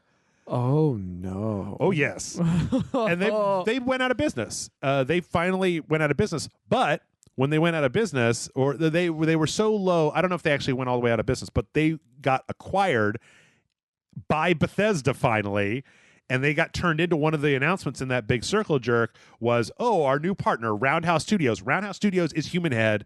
They finally, after 5-10 years, managed to buy them out and get them to work for them, because you'd rather accept a buyout from Bethesda than fucking just tell everybody that they're fired and go out on the streets. So I don't weep for the fucking executives at Electronic Arts. Go fuck yourself. Yeah. Take the loot boxes out. You'll sell enough copies of FIFA, bitch. You're not. But we want more FIFA money. No. But I want it. And you know what? I have 14 golden hookers to buy. You know what? Say that. You know what? There is even a thing where I can see having a store where you can pay $5 to get the team livery that you want for your FIFA thing, right? If I could just go select it, that would at least be honest, because I'd know what I'm buying. The lottery bullshit, it's gotta stop, man. It's stupid, and everybody fucking hates it. And you're not going to get away with it that much longer because everybody's fucking sick of it. I'm very glad. I just remember when I first played Overwatch and I started trying out the loot boxes, I'm like, I hate this. I hate everything about this, and I'm never going to do another loot box again. I did 5 times. Yeah. And didn't get any of the sexy outfits I wanted. And so now I'm like, I guess I'll just die. But if there was an Overwatch store where you could pay $1 for the sexy outfit, you would have gladly bought it and been happy with it, right? Now I have it. Yeah. Now I have it. Right. Now I have it, and maybe I can buy this other one. Is there a pack for $15 and I get 20 costumes? Okay. We're so far down this hole that it's can you just bring it back to the place where you let me give you extra money for the thing I want instead of having to fucking spin a goddamn Las Vegas roulette wheel to see if I can get the Widowmaker costume I want? Because we're getting back into the weeds again. But Skinnerbox and whales and all that shit. That's what all of that is about. Yep. Speaking of getting fucked, if you get an email saying that you've been accepted into a beta version of Resident Evil Village, don't click on it. I actually got this email from Capcom that was there have been a lot of phishing scams of people trying to trick people into clicking on a link to sign up for Resident Evil Village beta, and there is none. Yeah. It's internal. You don't do it. Yep. We know you want to play the game with the tall lady. Yep. The large woman. Yep. The giant mommy. Lady Dimitrescu. Yeah. Anyway, speaking of awesome, cool shit, let's talk about Ninja Turtles. Last week we got the announcement of Teenage Mutant Ninja Turtles Shredder's Revenge. Yeah. And this is the way to do it. This is delightful. This is the way to do it, motherfucker. Yeah. We got a little animated intro. We got a re-recording of the Ninja Turtles theme song by Mike Patton from Faith No More, I believe. Yeah. Which is a really weird rendition. This is going to be a 4-player beat 'em up like the old arcade game, based and this is going to be made by, and this is amazing, Tribute Games and .emu. So .emu made Streets of Rage 4, and Tribute Games, the article that I sent you listed Mercenary Kings and stuff, but they also made the Scott Pilgrim game. I saw that part, and I'm like, oh, that's all you had to say. Yeah. And apparently, that article, I don't know if you read it, because you had a trailer to watch, and it's Ninja Turtles. I saw the trailer. Tribute Games has wanted to make a Ninja Turtles game with Nickelodeon, and they've been angling at them for a long time. And when .emu got the go ahead, they got in touch with Tribute. They were do you want to help us out? They were fuck yes we do. Yeah. I think this looks delightful. It looks like the arcade game. Look at Mikey. Look at him go. I like the way that they're a little bit smaller and a little bit, they're styled slightly differently, but it looks like the old arcade game. It looks fun as fuck. Streets of Rage 4 was amazing. Yeah. This looks great. I was going to say, as somebody who just spent like a couple days drawing the Ninja Turtles. Oh, yeah. This is good timing because I'm kind of in a turtley mood. This looks like a lot of fun. Oh my God! Sorry, I just saw the flying at the screen. The foot. I almost said Foot Klansmen. What are they? The Foot Soldiers. The Foot right? Clan. Foot Clan. Yeah. So Foot Klansmen. Yeah. Sure. That tracks. Sure. This looks fun. I really want to play this. You should draw in that same sprite a Tiny Gamera. I want to do that version, and then let me, because I know how to make things into pixel art. Oh my God, we should do that. Hey guys, we don't even want anything. Just put my name in it. Put my name in it. Put some in. And then, but of course, Gamera is a slightly darker color green, which means that his bandana is actually bright green. Okay, you've ruined it now. Why did I ruin it? You ruined it with all your Gamera talk. I'm just kidding. Fuck you. So next up on the trailer parade, we have the 0 Point story trailer. I don't know if you actually watched this. I watched a little of it. It looks cute. So I don't know if you know all of the like characters that have been being added to Fortnite recently, like Ripley and Alien from the movie Alien. Yeah, Terminator. Weren't Predator. the Marvel characters added, or is that something else? That was before. The Mandalorian is in there. God. Okay. Apparently, though, this is part of a storyline that's been happening inside of Fortnite, where this guy's been trying to close the 0 Point with help from all these different dimensions, and that's the reason that they're coming in. And I normally wouldn't talk about this. I stopped talking about those because it was just like, that's cool. But apparently, like, the update for this that's coming is going to have a single-player component that ties into their story of what's going on in Fortnite with all the Mandalorians and Xenomorphs and Terminators and shit. That's fucking crazy. Yeah. Which is all I've ever wanted, because I don't want to fucking play Fortnite. I don't want to play online multiplayer Fortnite, but I'll play single-player Fortnite.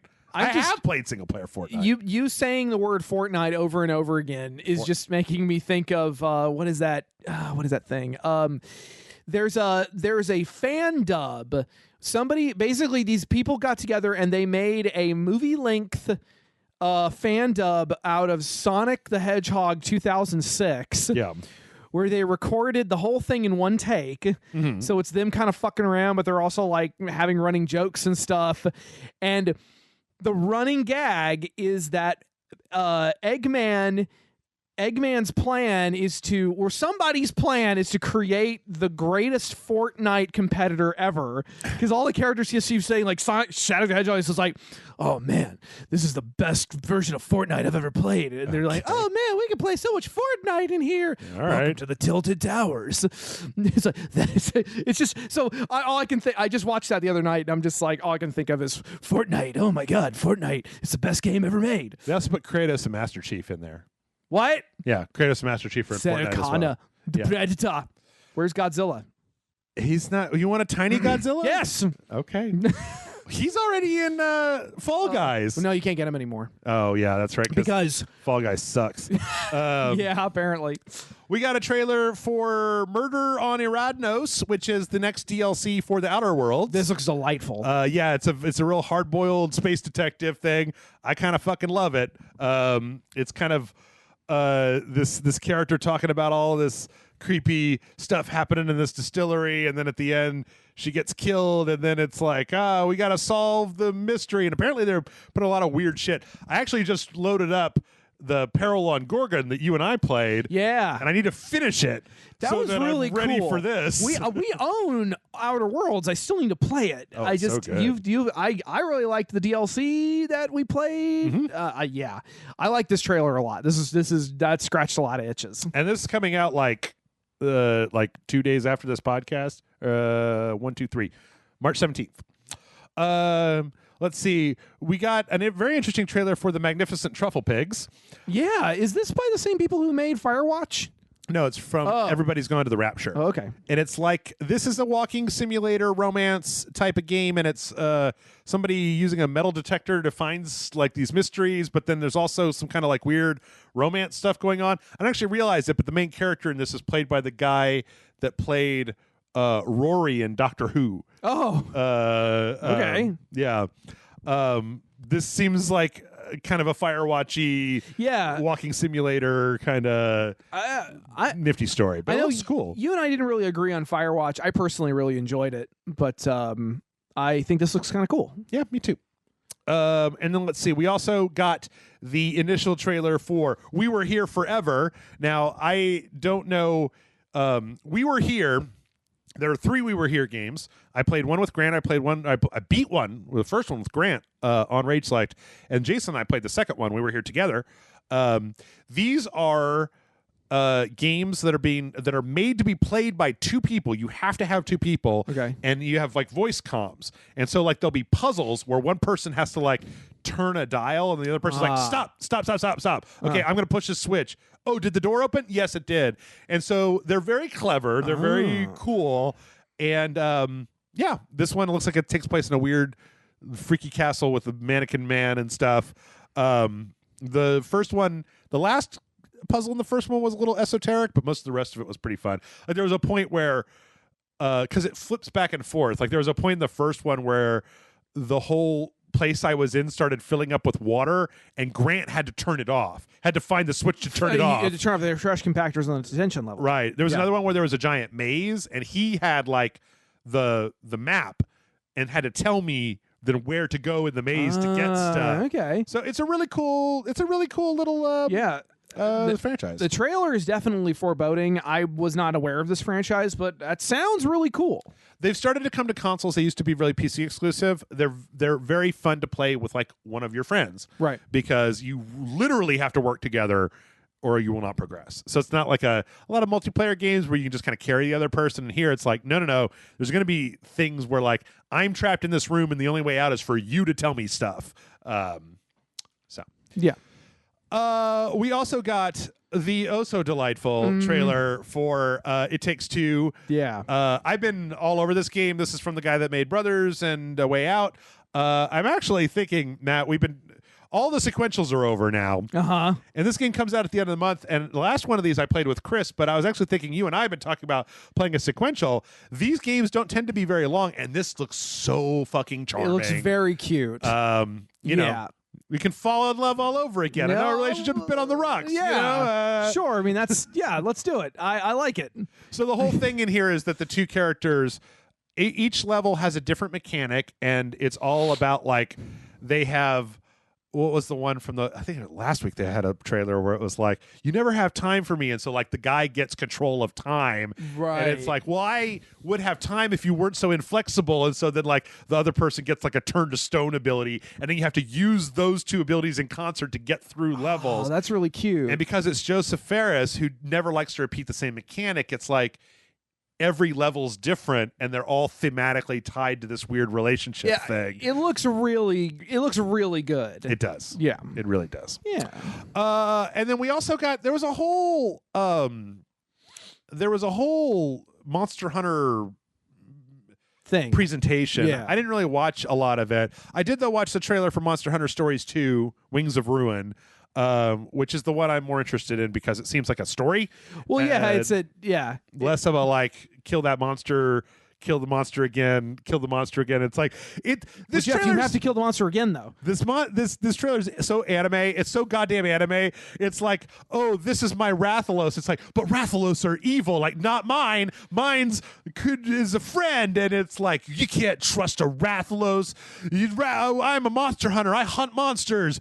You gotta hunt the Rathalos. It's like, no, this one's my friend. And, this does look really cute. This looks really cute, and I kind of do want to play it. I especially want the amiibos they announced. Oh, yeah. There's a Rathalos amiibo, right? It's like a little baby Rathalos or something, and then it's this lady with the ears. Oh, yeah. Wyvernian lady. And I can pass on the Palicos. That's fine. I like the Palicos. Okay. Well, they're not making a Palico amiibo. I thought they were. I thought the other one was the main character. Oh, no. maybe I'm wrong. It's like at the end of the trailer, it's like they're doing a Rathalos, they're doing the Palico. Oh, yeah, it's like 25 minutes worth of fucking like the things that you can get for pre-order. There it is. Yeah, it's the Tsukino. Okay. Rathalos. Yeah. So I'm gonna go pre-order those. Good luck. Oh, you have to fight the scalpers. Oh, fuck. Yep. I'm gonna pee on them. If you could, I would wish you the best of luck. Okay. The main thing is, I was looking online to try to find out like what is the gameplay for this like, because the DS one was like, apparently like a turn-based RPG. So I'm not sure whether this is going to be more of an RPG or whether it's going to be modified. It's going to be like Let's Go Pikachu to Pokemon Sword and Shield, or if it's going to be something a little bit different. So fucking anime. It's all the anime inside of all of the other anime. So fucking anime. Yeah, I'm here for it. The guy's dad is gone. He's like living up to the fucking reputation. Oh. I'm gonna fucking partner with a dragon, and a dragon's gonna be my friend, and I'm gonna ride it. I need to get you watching some anime, Matt. I like anime. I have to watch Godzilla Singular Point though. Well, speaking of anime, we also got an announcement for Dragon Ball Z Kakarot DLC, Trunks the Warrior of Hope, which is apparently like an alternate timeline thing. I'm not a Dragon Ball man. Michael's excited. Well, hey, that's great. I mean, I know that he really likes Kakarot. Oh, he loved it. He loved it because there's been a lot of mediocre Dragon Ball games over the years. Well, then I just remember seeing this and I saw it was like they're making a big deal out of Trunks, and I'm just thinking to myself, fuck Trunks. He sucks. That's what you were thinking? Is that what you're thinking? That was what I was thinking, but. No, I was just thinking about how, man, fucking back in high school, people were like, oh, man, Trunks, though. Like, Trunks at the time was like the anime equivalent of somebody like Wolverine, where it's this character that everyone thinks is so fucking cool. And, but also at the time, those episodes hadn't been translated yet. They hadn't been broadcast on television yet. We were only vaguely aware of Trunks. Yeah. And then Trunks actually shows up, and you're like, oh, he's fine. He's kind of a nice guy. I like him a lot more in Dragon Ball Abridged because they rewrote him to have way more daddy issues. Is he the one with the dots on his head? No, that's Krillin. Oh. Trunks is the one who's the purple-haired kid with a sword. Okay, he's Vegeta's son. Okay, Vegeta and Bulma's son. See, okay, so Vegeta and Bulma. No. Stop. I could go get Michael. Nope. I'll go get him. Nope. Nope. We're done. Okay. Borderlands 3's next expansion isn't going to be out until April 8th. This is the director's cut expansion that's supposed to like pare the game down and make it just more very systems repetitive, kind of for people that are into the like challenge aspect, basically. But the reason it's been delayed is because fucking Ice Storm shut down. Oh yeah, that's right. Gearbox's production. Yep. No. It wasn't about Randy Pitchford leaving fucking jerk off videos in medieval times. Is he still like around? Oh yeah. He's still like there? Yes. Why? Can't get rid of because nothing. You can't get rid of Randy Pitchford. Because nothing fucking matters. Yeah. Because you didn't even know that. You don't care. You're gonna walk out of my house and you're not gonna be like, I mean, I don't know. It's fucking Randy Pitchford. I'm gonna walk out of your house and I'm gonna be like, man, I really should rewatch that Singular Point trailer. Speaking of delays, we were supposed to maybe be getting some Elden Ring news this month, but then there was a huge leak. And instead of doing the thing that most companies do, where after the leak you push the trailer release up, apparently they've pushed it back. They got mad and they took their ball and went home. I mean, at this point, like, From Software's got everybody over a barrel because everybody wants to know about Elden Ring. Yeah. And they just can be like, no. No. Go fuck yourself. You made me mad, so 60 days. I'm putting 60 days. You're all in detention for 60 days. You go sit in the corner. I think that Elden Ring is going to be. I think it's been so overhyped, and it came at a time when I'm like very choosy about my From Software now because I watched the leaked trailers and I was just like, this is like Dark Souls with a horse. So yeah, that's what I saw. I saw the horse, but like the thing I saw was only like a couple of seconds. Yeah, is that it? They strung together. There was about 110 seconds worth of footage all put together. So all right, well.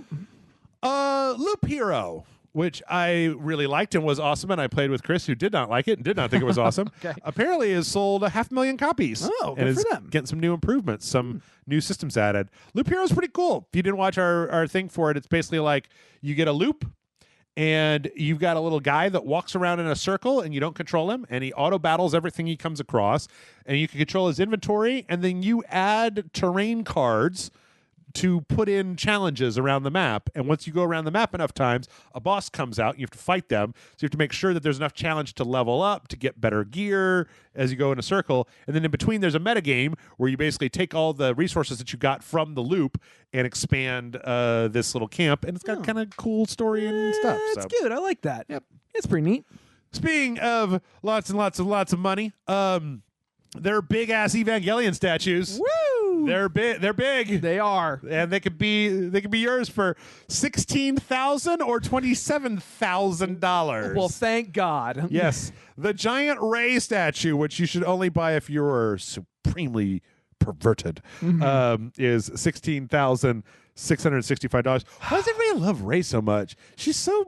What, tsundere is that? No, she's not tsundere. No, she's not. Asuka is tsundere. Okay, she's well, like Asuka's just abusive.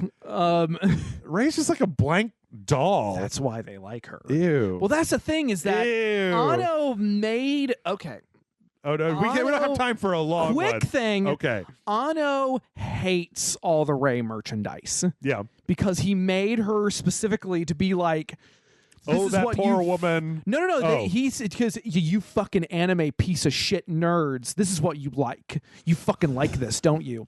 And now she's like the most merchandised character. Jesus. He's like, whatever. You know who I like? Ritsuko. The science lady with the blonde hair. She's cool, man. She smokes cigarettes. She fucking programs computers like a nerd. She fucking gets down with what's his face when he comes over there. He like makes out with her and shit. And I like Misato because I relate to her because she's an elder millennial just trying her best. Just trying to. My friend Rebecca put it best where she said, you know what? I really relate to Misato because she and her team literally have to do the impossible every single fucking day. Then she goes home and she drinks until she falls asleep. And then she has to get up the next day and do it all over again. And all the while keeping that fucking pervy 14-year-old from grabbing her. Just get out of here, Shinji. You sleep with the penguin. Yes, right. There's also a gigantic EVA 01 statue that is $27,570. But it's kind of cool though because it plugs into the wall and lights up. And I'm like, it better for $27,000. It better do something. Yeah, it is pretty cool. I do like that. Yeah. I mean, these are objectively cool things. I mean, I can think of a lot of other stuff I could spend $27,000 on. Oh yes. Like a house payment. I can think of other figures. I could buy a really badass figure for like $700 and still have $26,300 left over. So I mean, there are fans who will they'll drop that kind of cash on Ava stuff. Those kind of fans will drop that kind of cash on Godzilla stuff. Well, I'll tell you what kind of cash I'm going to drop. That's the $30 that I'm going to drop on these 3 Cat Marios pack that you can get. Well, you did, but no Toad. Okay, you get Mario, Luigi, and Princess. No Toad. No Toad for you. Okay, The sheer amount of venom in this article, I don't understand. This Kotaku article? I'm just sitting here being like, okay, that's fine. I mean, I've bought multi-packs that didn't have Anguirus in them. Sure. Oh, well. I tell you what, though, the Bowser boat is better. The Bowser boat is cool. The Bowser boat. I like the Bowser boat. And last but not least, last Nintendo, we got official word that the Super Nintendo World is opening on March 18th. We learned that the United States one won't be done until 2025. Oh. So that was last week's news. We got to go to Osaka. Oh no. Oh no. I only have one more COVID shot to get. Oh, there you go. My friend of mine, Mac, he has a YouTube channel called Maction Planet. And that's a good name. It's a good name. That's a good name, Mac. Yep. And he did like a half hour. It was the first English language park tour of Super Nintendo World, and it looks delightful. He's like going, he's looking at the food. He's like, I'm going to get the Mario. I'm going to get the Mario sundae. I'm sorry, Mac. I can't do your accent. And he's like, it's just delightful. He was like, the Mario Kart race was superb. It was delightful. The graphics were amazing. Stop doing that voice, Matt. He's kind of a Gordon Ramsay type. Yeah. It's rotten.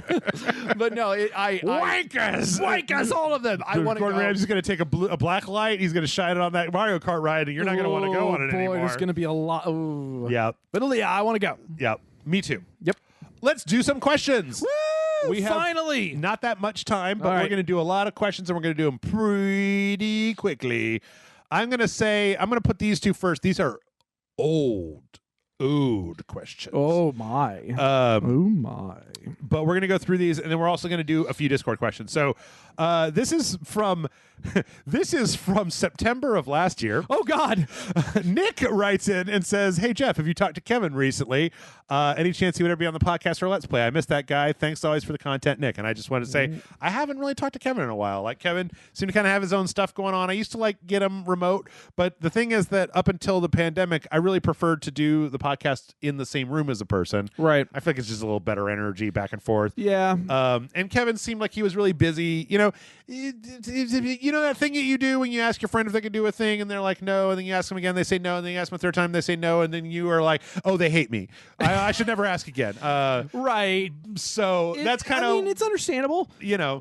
It's kind of the same thing with Nick, where Nick was very busy with History Buffs, and I have no ill will or anything towards Nick. It's just like he seemed very busy, and carving out 2 hours of time to do the podcast, plus all the time it takes to read the articles and watch the trailers and stuff.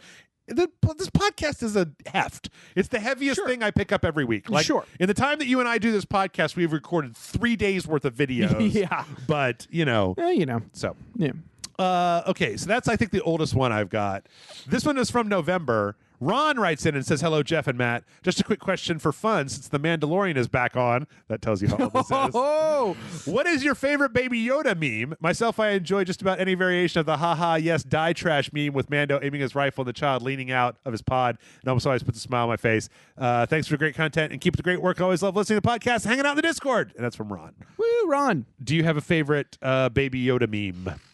I feel like I used to back when I watched the show. I really liked there's that episode where Baby Yoda keeps trying to turn something on and he keeps turning it off.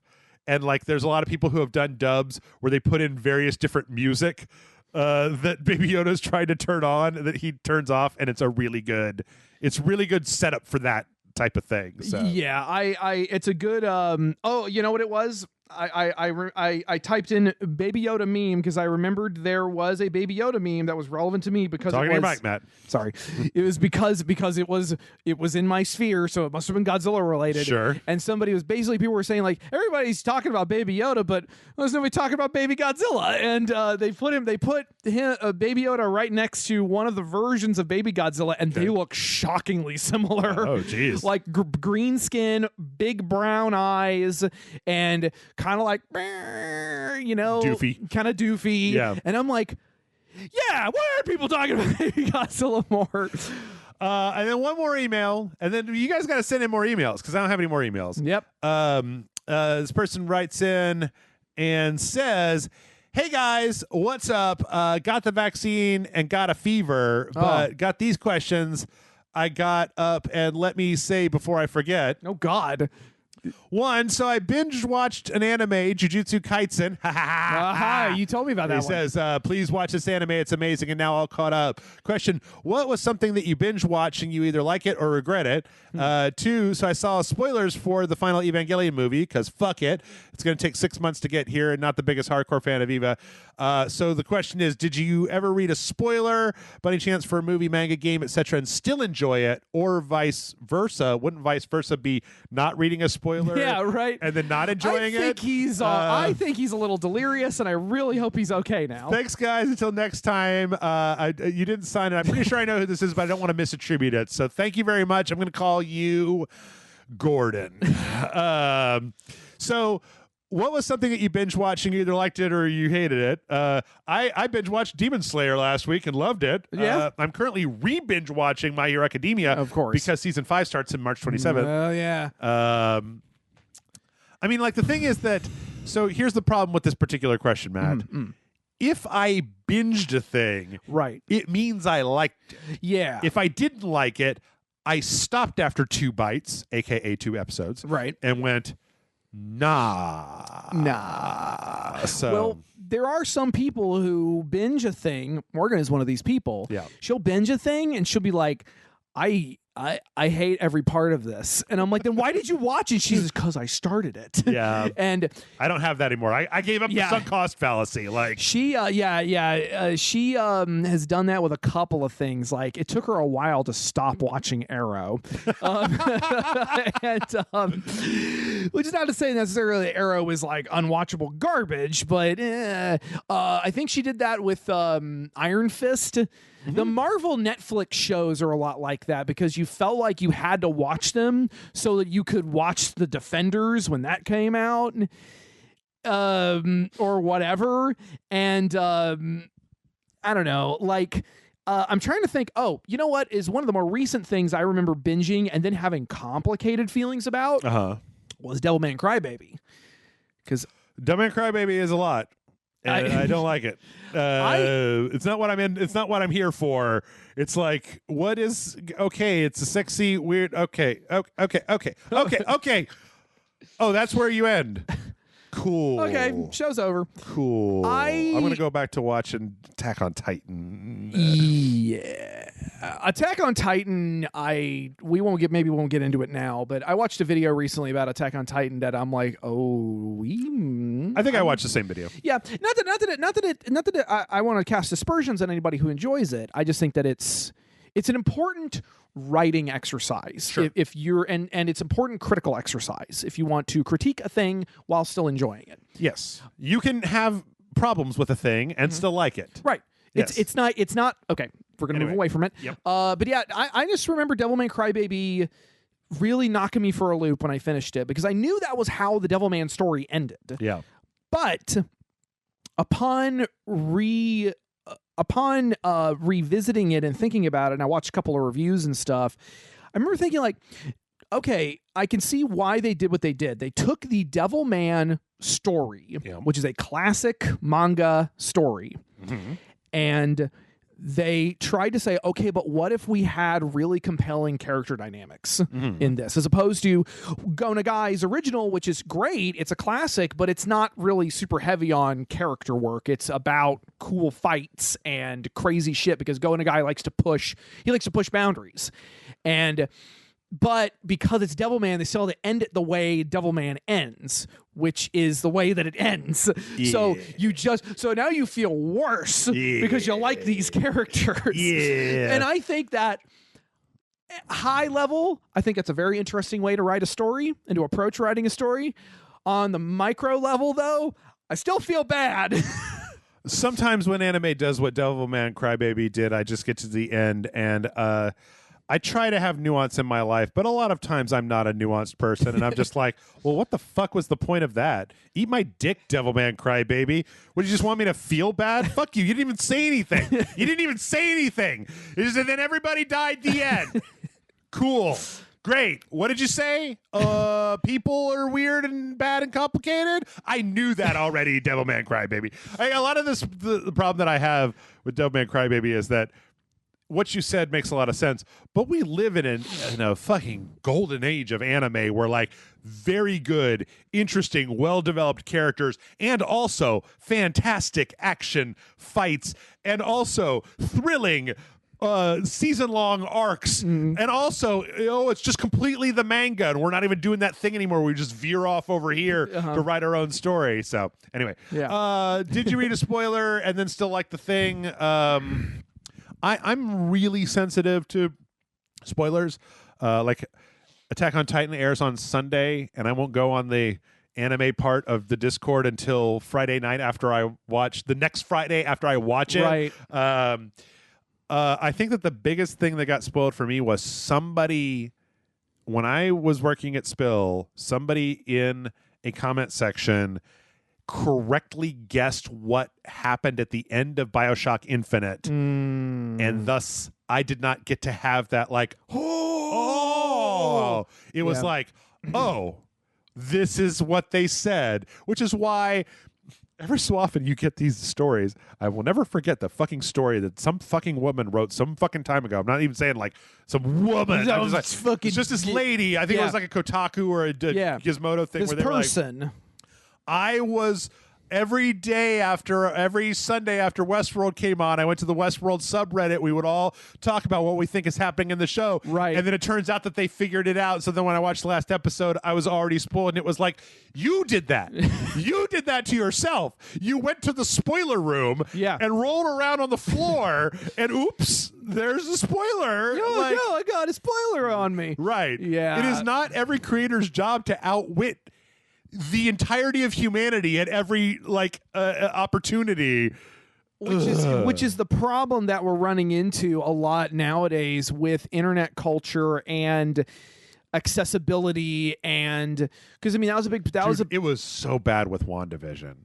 Oh yeah, people were so bad with that shit. They were like, well, then that's when the X-Men are going to show up or whatever. It doesn't matter. But it's like. And I remember the pushback to that was, hey, why don't you just let it be a story about these characters? Oh, no, I was thinking more of just spoilers in general. Like people would just, get up on Friday morning who didn't have a day job and then watch it and then just start going on to Twitter. And Amanda was like, okay, I had to work all day. And now I have to cook and I have to eat. And then I get to watch WandaVision. Yeah. I don't have the ability to do that. And you can't. I will never, ever, if you've ever said, well, if you don't want to be spoiled, don't go on the internet. Don't go to the subreddit. Yes. Don't go on the internet. Fuck you. Yeah, I want to be able to go. It's like, can we ask for a little decorum here, people? I had to unfollow a couple of people because after the final episode of WandaVision, we had made a plan because we were watching it with a friend of ours, and we had made a plan. We're going to watch it this night, and it'll be great. We'll have a nice time. And of course, I'm on Facebook earlier that day, and I'm just scrolling, and I just see. I'm not going to say what it is, but this person just says, "So how about that?" and said a word, and I'm like, "Oh my God, that's a fucking thing now that I'm going to be looking for and not be surprised about." Yeah. And there was no reason for him to do that. I fucking unfriended him because I'm like, oh, that's the quality of person you are. Well, so fuck you. Here's the thing is that I get mad about it because it's one of those. Okay, I was about to make a COVID metaphor, but I don't want to do that. What I want to say, I know what metaphor you're about to make, is that look, you can't take a spoiler back. That's the problem with a spoiler, is that once you know, then once somebody that's a movie review friend of yours types Hail Hydra on Facebook and Captain America and the Winter Soldier comes out Civil War? No. Wait. It was just called The Winter Soldier. Yeah, it was Captain America. No, it's Captain America, The Winter Soldier. When Winter Soldier comes out in 3 days and your movie review friend who goes to pre-release screenings types Hail Hydra and you're just like, oh, well, thanks. It's like, well, you don't know. And it's like, yeah, I know. It's Captain America. I know what Hydra is. There isn't a Greek mythological movie out right now, you dumb bitch. Well, it's like I have a friend who he spoiled back when we were working on the Godzilla comics for IDW. He wrote a review for one of the Godzilla comics, and he posted a picture, an image from the PDF he was sent. Yeah. And he said, well, there's no context. They don't know what it is. And I'm like, but it's a giant 2-page spread from the end of the comic that shows this giant reveal. And people who can recognize simple patterns in storytelling are going to figure it out. So I think that here's the thing that I would like to say. Here's the thing. I'm not asking people to never talk about a thing. I think that if it's something like WandaVision that is available on Disney Plus, Saturday afternoon, you go fucking nuts. Because you know what? Okay, listen, you got a whole day on Friday and Saturday morning to go at it. Saturday afternoon at 3 p.m., fucking go crazy. If it's a movie that comes out on a Friday night, maybe wait until the next Friday, because movies are things that people have to go places, pre-COVID movies, right? But like if you want to go see the new fucking Fantastic Beasts movie, right? Like you got a whole week, you can carve out a day if you really want to see it. And then after that, like I'm okay, like fucking okay at that point, because you can't have it be forever. But the thing is that you take something like, whether you don't care about spoilers doesn't mean that nobody cares about spoilers. Right. And for people who do care about spoilers, you're literally taking something. And if you don't care, then you're probably a bad friend. And See, I know I'm being hyperbolic. It's just like, if you don't care about spoilers and then you don't care that someone else cares that you may have spoiled, that just, I don't know, it just kind of seems like shitty behavior. And it kind of seems like maybe you should be a little more considerate. It doesn't exercise a little self-control. I guess I have a really weird perspective on the world, because I suffer from like crippling self-esteem problems. Mm-hmm. So like I would never deign to be like, well, like nothing that I do presupposes that I am the center of the universe. I'm like a background character in my own life. So like, why would I ever be allowed to potentially do something like that? Like, I know that somebody's going to bring up the fact that I spoiled the entire plot of Final Fantasy VII when the remake was getting ready to come out, but fuck you, that game is like 20 years old.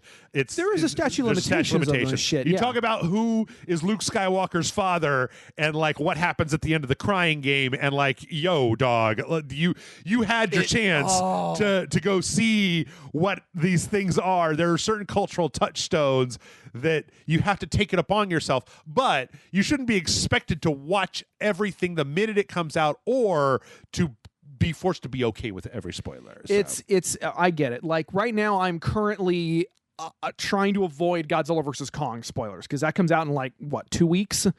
And it's next week, isn't it? No, it's the 31st. So it's 3 weeks. 3 weeks. Oh yeah, Justice League comes out next week. Oh, good. Zack Snyder. I'm just trying to avoid spoilers, because unfortunately Warner Brothers is just spitting trailers out, and they're giving away a lot of shit. So I've really only watched the first trailer a bunch of times, and then I've really tried to avoid the other stuff, because like, again, I can recognize simple patterns, and I'm like, oh, I'm starting to even from the first trailer, I was able to kind of piece together the overall narrative arc of the film. Sure. And some of that is the studio's fault. It's not anybody else's fault. Right.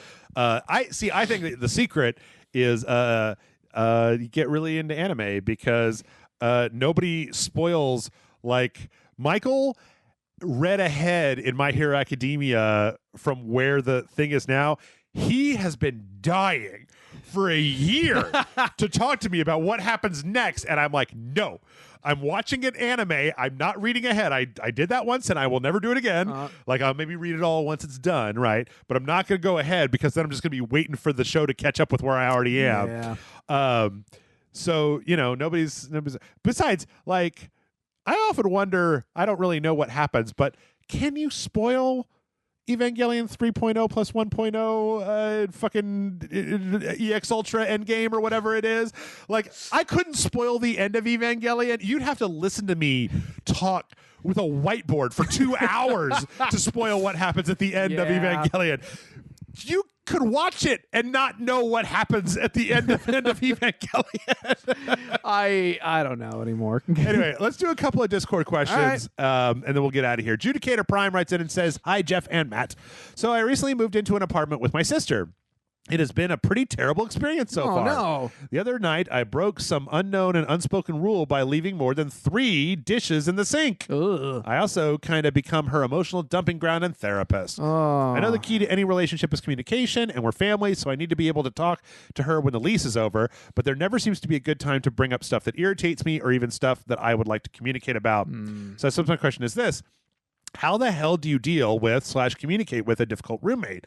I can't afford to hate her too much before the lease is up, but I'm only 3 months into a year lease, and the amount of pent-up frustration I'm carrying around is starting to worry me. Help me with wisdom, disciples of the mighty dong, and as always, stay awesome. And that's from Judicator Prime. Unfortunately, that came in on December 11th. So, oh, boy. Sorry, Judicator. And now you're 6 months into your 12-month lease. I hope you've figured something out, but Matt, have you ever had bad roommates? Yeah, I mean, there have been those circumstances where somebody you genuinely like is, you're in a situation where see, I'm thinking about this because I've been doing a lot of therapy, and I'm thinking about this in terms of wants and needs. A want is usually a result of a need, and nobody does anything for no reason. Yeah. Like, there are reasons people do things, and if your sister or your roommate or whoever is mad at you because you left dishes in the sink, it's obviously not okay for them to get angry about something that you didn't know was a problem. Mm-hmm. But what sounds like is that there's something else underneath that is probably making her upset. It's like, if you're in this situation, you need to have a conversation. Communication is really the answer to just about every single problem that humans have. Right. Is that there's, and a lot of times it's because you don't want to have that conversation because it's difficult. And it sucks. Mm-hmm. But it's like anything where if you do the sucky work, you usually come out the other side better.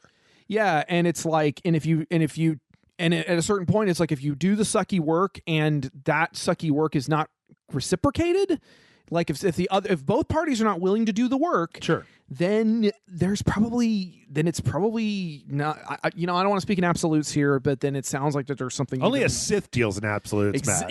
I was thinking the same thing. Only a Sith deals in absolutes, and yeah, some of them are kind of cool and sexy, but then you get the weird eye shit. Let me tell you the story of Darth Plagueis, my high school roommate. He left 3 dishes in the sink. Then I killed all the younglings. Yeah, it's like you said, Jeff. It's about communication, because I've had those situations where it's like, that's not okay, and I know you're not doing it because you're an asshole.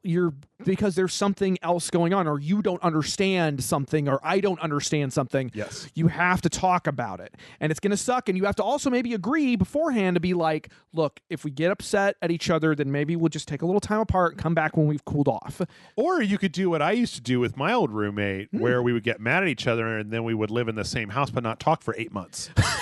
Good. I lived in my room, and she lived in the entire rest of the place. And 1 tube of saltine crackers meant 8 months of not talking to each other ever. Because 20-year-olds, they suck. Mm-hmm.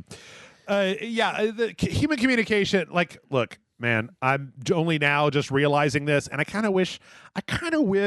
It's one of those things where people.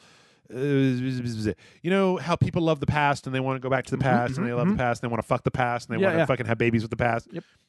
I hate the past. Fuck the past. Let it die. I'm Kylo Ren up in this bitch. Because the thing is that, like, nobody told me when I was raised.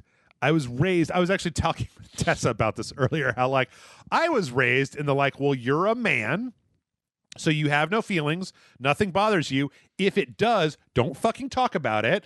Don't ever let your emotions get the better of you, and just shove it all down and then drink until you die. Mm-hmm. And then one day you'll die and the problems will be over. Oh my God, it's so sad.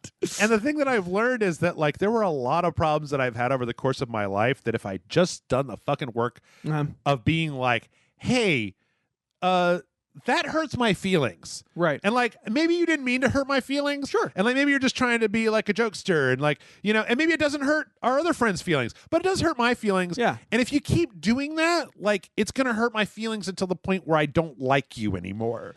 Because I actually have friends that I cut ties with, and a lot of those friends, I used to do everything. I used to be the facilitator for my friends, where I would make sure that everybody was invited to somebody's birthday party, or I would call everybody up on Friday night and be like, hey, let's all play board games, do this thing.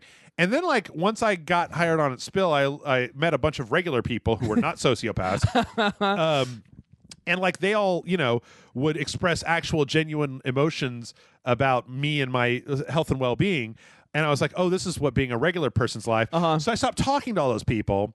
And like 6 months later, I learned they were all mad at me because they were like, oh, your new fake friend's working out for you. And I'm like, no.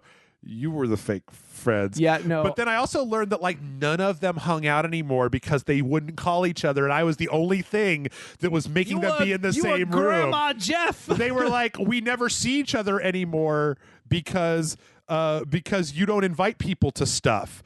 And I was like, it's like you're adults. 2004. You have cell phones. Text each other, bitches. Like what's your fucking problem? So the big takeaway here is for everything is just fucking like use your words. Yeah. But also listen to what other people have to say. Like if other people are like, hey, it's not about the saltine crackers. It's about you took something of mine and you won't replace it. And I feel like that disrespects me. Then you can avoid having 8 months worth of just like, well, fuck you, doors slam, and everybody's mad. I totally get you. I totally get you. It's just one of those things where one of the things I'm trying to. Hey, also, just last thing I'll say on this subject. Yeah. Take all of that and add ADHD on top of it. Sure. Where I have been learning recently that I do a bunch of shit and I have no idea I'm pissing people off. So that is real fucking fun. See, I have the opposite problem where I just assume everybody's mad at me all the time for every reason, just because. I have that sometimes too. I saw a meme the other day. Yeah. That was so awesome. It was like this lady pointing at the camera and it said, bitch, what makes you think you're good enough for imposter syndrome? Oh like, man, nice. That's another sick layer. Burn, yeah. Oh boy, oh boy, oh boy. Man, yeah. oh man, oh Shevitz. The last thing, and then we probably got to. We'll do a very small one. Yeah. But, the last thing to wrap this up because also my dog needs to go. Is you also have to communicate. I mean, the whole point of communicating is not like. Sometimes you may get trapped in this idea where like the problem is logistics, but the talking that Matt and I are talking about is about what you're feeling. Yeah, it's not about the dishes, right? It's about I feel this. Well, I feel this. How can we come to a compromise? Yes, it's about expressing your feelings. And like one of the things that you talk about ADHD that made me remember was that a lot of times. Because I'm such a repressed ass motherfucker, like when the emotions do come up, they come up bad. And there's a lot of times where I need to learn how to be like, I am too mad to continue having this conversation. I'm going to say something that I will regret. We need to continue this another time. I have to go cool down somewhere. Like, yeah, I mean, that's what... Or I'm too sad, or like, look, I'm really down today, and if we have this conversation, I'm just going to be like, fine, whatever, fuck life. I'm going to be real nihilistic about it. Yep. So I would like to maybe come back to this, communications about emotions. Yes. Emotions are important. The rest is also important, but it's a whole different type of important. And it's like what Jeff says is equally important. You gotta break stuff up. You can't deal with. There's going to be plenty of situations where you can't deal with all those emotions at the same time. It's okay to wait. And the dogs are cute because you scratch them and then they start kicking their leg and it's super cute. Dogs are great. Dogs are the best. Yes, they are. Dogs are the best. Let's see. Man, all these are so long. Oh yeah. You know what? We're already over time. Matt. Okay. We're gonna wrap it up. I like the one that said, "Dear Jeff and mysteriously attractive co-host." Damn right. Thanks everybody for listening. Hit the like, subscribe button. You know, the Patreon, all that bullshit. I guess I don't normally do that at the end of the podcast. Matt, tell the people where they can find you. Talk about you, not me. Let's address your needs, Matt. Thank you. You can find me over at mattfrankart.net. That's my main website. I need to update it though. I haven't updated it in a little while. Let me think. Patreon.com/MattFrankArt. I'm really trying to update my Patreon as much as I can. Marge has been kicking the shit out of me, but there's a new Giganticast up. I saw the review episode that I did with Morgan and Rebecca and David, which is a really fun because we talked about Monster Hunter, and Morgan starts the episode perfectly with a large sigh. No, it was more Fart along noise? the lines of what? Fart noise? No, it was more along the lines of this. She said, "Oh, was it a movie? Was it a movie?" she was having none of this fucking film. And but it's a really good episode though. Sorry. Oh, Archer. My dog is doing some cute stuff. Yeah. Mail@rage.com is the email address. Send in emails. Obviously, we don't have any more emails, so we could use some more emails. Send them in. That's it. That's all. I'm going to go clean more bathrooms, Matt. Woo! Yeah.